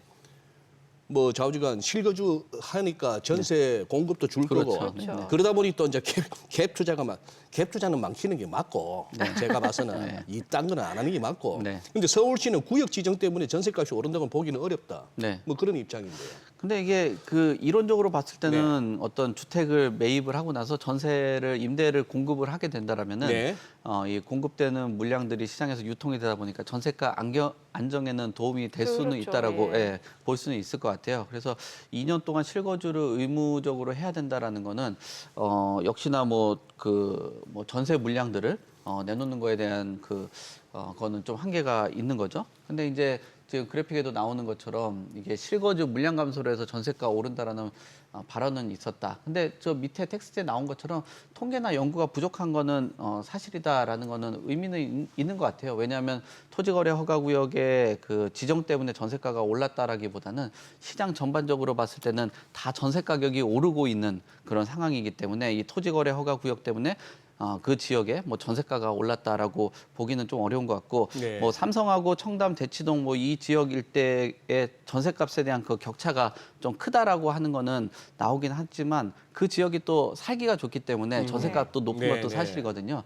그래서 제가 뭐 지적을 하고 또 이진우 소장님이 지적을 하는 게 이게 지금 그 명확한 통계나 연구가 부족한 상황 저 발언 자체가 예. 전세 가격에 대한 그 한정된 내용은 아닌 거예요. 매매가 같은 경우도 글쎄. 낮췄다라고 그 뭐 정확한 통계나 연구가 부족한 것도 사실이다라고도 볼 수 있거든요. 그러니까 저 그 발언처럼 이 토지거래 허가 구역이 뭐 전세 가격이 오른다든지 내린다라든지 이런 연구나 통계가 좀 적고 매매값을 정말 억제를 할 수 있는지 못하는지 정확하지가 않은 상황이기 때문에 주민들이나 뭐 시장에 있는 뭐 여러 판단을 하시는 분들이 계속 이 토지거래 허가 구역이 과연 이게 어떤 안정화에 도움이 되냐 기여를 하냐에 대한 거는 계속적으로 지금 5년째 지금 뭐 나오고 있고 또 그 전부터도 계속 나오고 있는 상황입니다. 그러네요. 네, 사실 예. 저 구역 자체가 워낙 살고 싶어하는 동네다 보니까 공급 수요 측면에서 좀 불균형이 있다 보니까 올라가는 건데. 네, 그렇습니다. 네.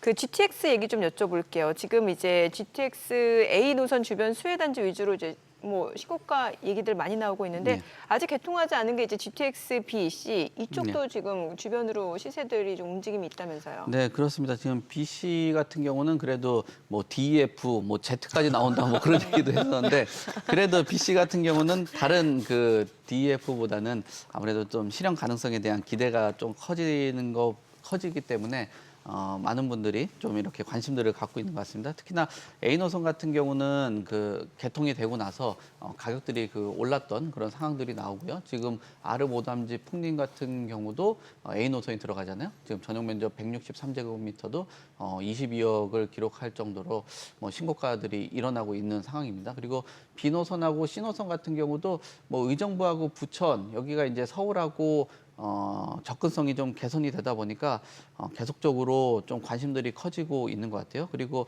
어떤 이 의정부역 같은 경우는 지금 예정된 힐스테이트 금오더 퍼스트 같은 경우도 완판이 되고 있는 그런 상황이고요. 또 부천하고 의정부의 이제 BC 노선 같은 경우도 좀 나온 것처럼 역대 최고가를 기록을 하고 있기 때문에 결국은 A 노선 그다음에 B 노선, C 노선 같은 경우도 이제 올해 착공이 되기 때문에 단지를 찾는 수요자들 또 교통이 개선되는 분들이 있기 때문에 이런 수요자가 늘어나는 상황을 통해서 뭐 이런 신고가들이 나오고 있는 상황입니다. 그래서 GTX 후광은 일정 부분 시장에 기여를 했다라고 볼 수 있을 것 같습니다. 지금 요 분양 시장도요 GTX 라인 중심으로 좀 이렇게 뭐 눈여겨볼 만한 곳들이 있는 것 같은데 네. 이번 주 요 분양 전시관 오픈한 곳 중에서 네. 우리 대표님 뭐 네. 눈에 띄는 곳이 있는가요? 뭐 지금 네. 그 수혜를 볼 수 있는 GTX 라인 단지들 보면은 지금 청라 국제 신도시가 되겠죠. 뭐 인천하고 또 경기 오산하고 의정부시 여기가 이제 그 GTX가 들어가는 곳이라고 볼 수 있을 것 같아요. 경기 오산 같은 경우는 뭐 A 노선하고 C 노선이 예정되어 있는 곳이고 그다음에 의정부 같은 경우도 C 노선이 있죠. 그다음에 GTX D 같은 경우가 들어설 것으로 뭐 예정되고 있고 예상되고 있는 곳이 이제 청라 국제 그 신도시인데요. 여기도 이제 21일 오늘인가요? 분양 전시관 오픈을 하고 24일 날 청약을 시작하니까 관심들 가지시면 좋을 것 같고요. 그리고 의정부역이나 뭐 그 오산이나 뭐 이 지역들 뭐 위너스폴의 파밀리에 2 그다음에 스타셀라 49 뭐 여기가 이제 뭐 그래도 GTX의 수혜를 받을 수 있는 곳이기 때문에 많은 사람들이 관심들을 가질 수 있는데 역시나 이제 분양가라든지 공사비 뭐 올라가서 분양가가 좀 높다라는 평가들도 있기 때문에 본인들의 자금 부담하고 이런 뭐 투자보다는 실수요적인 측면, 뭐 교통을 통한 실수요적인 측면 뭐 이런 쪽으로 좀 접근을 하시면 좋지 않을까 그렇게 보여집니다. 네. 지금 뭐 분양가가 좀 올라가고 있는 상황에서 지금 또 다 올라가는 게 아니라 미분양 사태도 꽤 있단 말이죠. 네. 그런데 그 미분양 제로 지역이 있다면서요? 네. 지금 미분양 제로된 곳들 같은 경우는 뭐 그 서울 같은 경우 대표적인 곳이겠죠. 1월부터 4월까지 해서 지금 그 미분양 제로된 게 수도권 25개, 지방은 41개 정도가 집계가 되고 있습니다.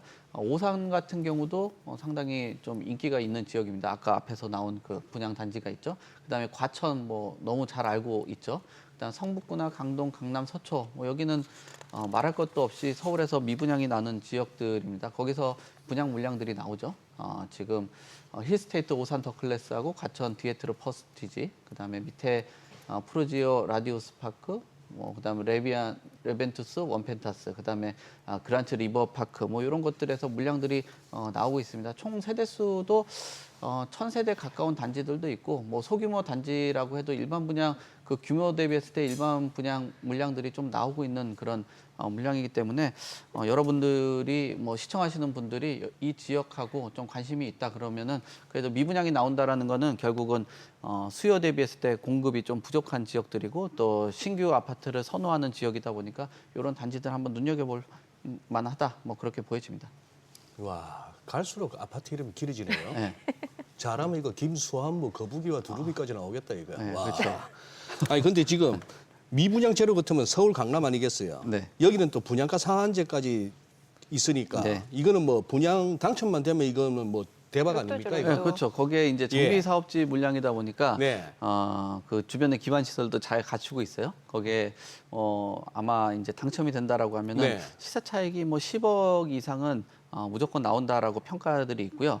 그리고 지금 그 일반 분양가들이 그 레미안 원펜타스 같은 경우는 3.3제곱미터당 6,700만 원이 넘는데도 불구하고 주변에 시세 대비했을 때 좀 저렴하다라는 평가들이 있습니다. 지금 국내 그 국민 평형 그 84제곱미터 같은 경우는 22억을 지금 돌파한 그런 상황이기 때문에 요 지역들 중심으로 해서 자금 여력이 있으신 분들 같은 경우는 한번 도전을 해보시는 게 좋지 않을까라고 보여지고 이런 것들이 지금 수도권에 8개의 단지를 비롯해서 하반기에 대기가 있으니까 청약홈들 잘 살펴보시면서 본인하고 잘 맞는 거 선택하면 좋지 않을까 그렇게 봅니다. 예.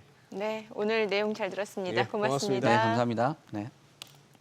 오늘 코스피 코스닥 양시장 지금 뭐 개인 투자자가 계속 매수를 해주고는 있습니다만 시장 하락을 좀 방어하기는 역부족인 것 같습니다. 코스피가 2,783까지 좀 밀려 내려왔네요. 네. 또 금요일 날 주말 또 이렇게 조금 찜찜하게 장이 가네요. 네. 오늘 그래서 소장님 화를 많이 내셨나 봐요. 아, 죄송합니다. 죄송합니다. 네. 네, 저희 방송 중에 전해드린 내용과 관련해서 모든 투자 판단의 책임은 투자자분들께 있다는 점 알려드립니다. 네, 세상의 모든 돈 되는 정보 재테크 노하우 머니쇼 오늘은 여기서 인사드리겠습니다. 저희는 다음 주 월요일 오전 8시에 찾아뵙겠습니다. 고맙습니다.